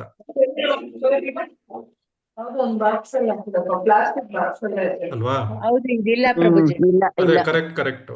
ಈ ಶ್ಲೋಕಗಳು ಇರಲ್ಲ. ಇದು ನಾನು ಇಲ್ಲಿ ಇಲ್ಲಿ ಬರ್ದಿದಾರಲ್ಲ, 9 ರಿಂದ 16 ಶ್ಲೋಕ ರೆಫರೆನ್ಸ್ ಕೊಟ್ಟಿದಾರಲ್ಲ, ಅದಕ್ಕೆಲ್ಲ ತೆಗೆದು ಇಲ್ಲೇ ಇದು ಹಾಕಿಟ್ಟಿದೀನಿ ನಾನು. ಮತ್ತೆ ಅಲ್ಲಿ ಹೋಗೋದ್ ಬೇಡ, ಇಲ್ಲ ನಾವು ರಿವೈಸ್ ಮಾಡೋಣ ಅಂತ. ಎಕ್ಸ್ಟ್ರಾಕ್ಟ್ಸ್ ನೀವೇ ಹಾಕಿರ್ಬೇಕಲ್ಲ ಪ್ರಭುಜಿ? ನಾನೇ ಅದೇ ಅಂದೆ. ಪುಸ್ತಕದಲ್ಲಿ ಇಲ್ಲ. ಯಾಕೆ ಪುಸ್ತಕನು ಮುಂದಿಟ್ಕೊಂಡಿರ್ತೀವಲ್ಲ, ನಾನ್ ನೋಡ್ದೆ ಅದ್ರೊಳಗೆ. ಪುಸ್ತಕದಲ್ಲಿ ಅದು ಏನ್ ರೆಫರೆನ್ಸ್ ಕೊಟ್ಟಿದ್ದಾರೆ, ಆ ರೆಫರೆನ್ಸ್ ನಾನು ಇಲ್ಲಿ ತೆಗೆದು ಹಾಕಿದ್ದೇನೆ. ಬರೀ ಮಂತ್ರಗಳಿದೆ ಅಷ್ಟೇ ಬುಕ್ ಅಲ್ಲಿ. ಮಿಕ್ಕಿದೆಲ್ಲನೂ ಪ್ರಭುಜಿ ಅದನ್ನ ಆಡ್ ಮಾಡಿದಾರೆ ಅಲ್ಲಿ. ಅದೇ ಬೇರೆ ಎಕ್ಸ್ಟ್ರಾಕ್ಟ್ಸ್ ತೆಗೆದು ಹಾಕಿದ್ದಾರೆ, ಕರೆಕ್ಟ್. ಹೌದು, ಅಲ್ಲಿ ಹುಡ್ಕೋತಾ ಹೋಗೋ ಬದಲು ಇಲ್ಲಿ ಹಾಕ್ಬಿಟ್ರೆ ಕ್ಲಿಯರ್ ಆಗಿ ಓದ್ಕೋಬಹುದು. ಕ್ಲಿಯರ್. ಯಾಕಂದ್ರೆ ಇದು ನೀವು ಈಗಾಗಲೇ ಓದಿದ್ದೀರಾ, ಇದನ್ನ ಸ್ವಲ್ಪ ರಿವೈಸ್ ಮಾಡ್ತಾ ಹೌದು. ಇದೀವಿ ಅಷ್ಟೇ. ಅದಕ್ಕೆ ನಾನು ಎಕ್ಸ್ಪ್ಲನೇಷನ್ ಕೊಡಕ್ ಹೋಗ್ಲಿಲ್ಲ, ಯಾಕಂದ್ರೆ ಇದು ನೀವು ಆಗ್ಲೇ ಎಕ್ಸಾಮ್ ಬರ್ದಾಗಿದೆ. ಹೌದು ಹೌದು ಹೌದು. ಅಂದ್ರೆ ತೊಂದ್ರೆ ಇಲ್ಲ ಪ್ರಭುಜಿ, ಈಗ ಗೊತ್ತಾಯ್ತಲ್ಲ. ಪುಸ್ತಕದಲ್ಲಿದೆ, ಪುಸ್ತಕದಲ್ಲಿಂದ ಎಕ್ಸ್ಟ್ರಾಕ್ಟ್ಸ್. ನಾನು ಅನ್ಕೊಂಡೆ ಪುಸ್ತಕದಲ್ಲೇ ಇಲ್ಲ ಶ್ಲೋಕಗಳಿಲ್ಲ. ಇಲ್ಲ ಇಲ್ಲ ಇಲ್ಲ ಇಲ್ಲ, ಈ ಪುಸ್ತಕದಲ್ಲಿ ಇಲ್ಲ. ಇಲ್ಲ, ಇದು ನಾನು ಹಾಕಿರೋದು ಇದೆಲ್ಲ. ಅದೇ ಗೊತ್ತಾಯ್ತು ಪ್ರಭುಜಿ, ಧನ್ಯವಾದಗಳು. ಪ್ರಭುಜಿ ಮಂತ್ರಗಳು ಮಾತ್ರ ಇರತ್ತೆ ಅಷ್ಟೇ ಬುಕ್ ಅಲ್ಲಿ, ಇದೆಲ್ಲ ನೆಕ್ಸ್ಟ್ ನೀವು ಆಡ್ ಮಾಡಿದ್ದೀರಾ. ಹೌದು, ಈ ಲಿಂಕ್ ಗಳೆಲ್ಲ ನಾನು ಆಡ್ ಮಾಡಿದ್ದೀನಿ. ಆ ಲಿಂಕ್ ಅದೇ ಈಗ ಗೊತ್ತಾಯ್ತು ಪ್ರಭುಜಿ, ಈಗ ಗೊತ್ತಾಯ್ತು. ಧನ್ಯವಾದಗಳು ಪ್ರಭುಜಿ. ಹರೇ ಅಟೆಂಡೆನ್ಸ್ ಆಗ್ತಾ ಇದೀವಿ ಪ್ರಭುಜಿ, ಒಂದ್ ನಿಮಿಷ. ಸೊ ನನಗೆ ಡೌಟ್ ಬಂದ್ಬಿಡ್ತು, ಇದರಲ್ಲಿ ನಮ್ಮ ಪುಸ್ತಕದಲ್ಲಿ ಶ್ಲೋಕನೇ ಇಲ್ಲ ಅಂದ್ರೆ ಮತ್ತೆ ಏನಿದೆ ಆ ಪುಸ್ತಕದಲ್ಲಿ? ಅಲ್ಲ ಮಂತ್ರಗಳೆಲ್ಲ ಇವೆ. ಅಂದ್ರೆ ನೀವು ಲಲಿತಾ ಭಗವದ್ಗೀತೆ ಮಾತಾಜಿ ನಮ್ದು ಶ್ಲೋಕಗಳಿಲ್ಲ. ಅಟೆಂಡೆನ್ಸ್ ಹಾಕಿದಿರಲ್ವಾ? ಹಾಕಿದ್ದೀನಿ ಮಾತಾಜಿ. ಆಯ್ತು ಪ್ರಭುಜಿ, ಧನ್ಯವಾದಗಳು ಪ್ರಭುಜಿ. ಧನ್ಯವಾದಗಳು ಎಲ್ರಿಗೂ. ಧನ್ಯವಾದಗಳು. ಹರೇ ಕೃಷ್ಣ. ಹರೇ ಕ್ಲೋಸ್ ಕೃಷ್ಣ ಪ್ರಭು. ಮಾಡ್ತೀನಿ. ಧನ್ಯವಾದಗಳು ಪ್ರಭುಜಿ. ಹರೇ ಕೃಷ್ಣ.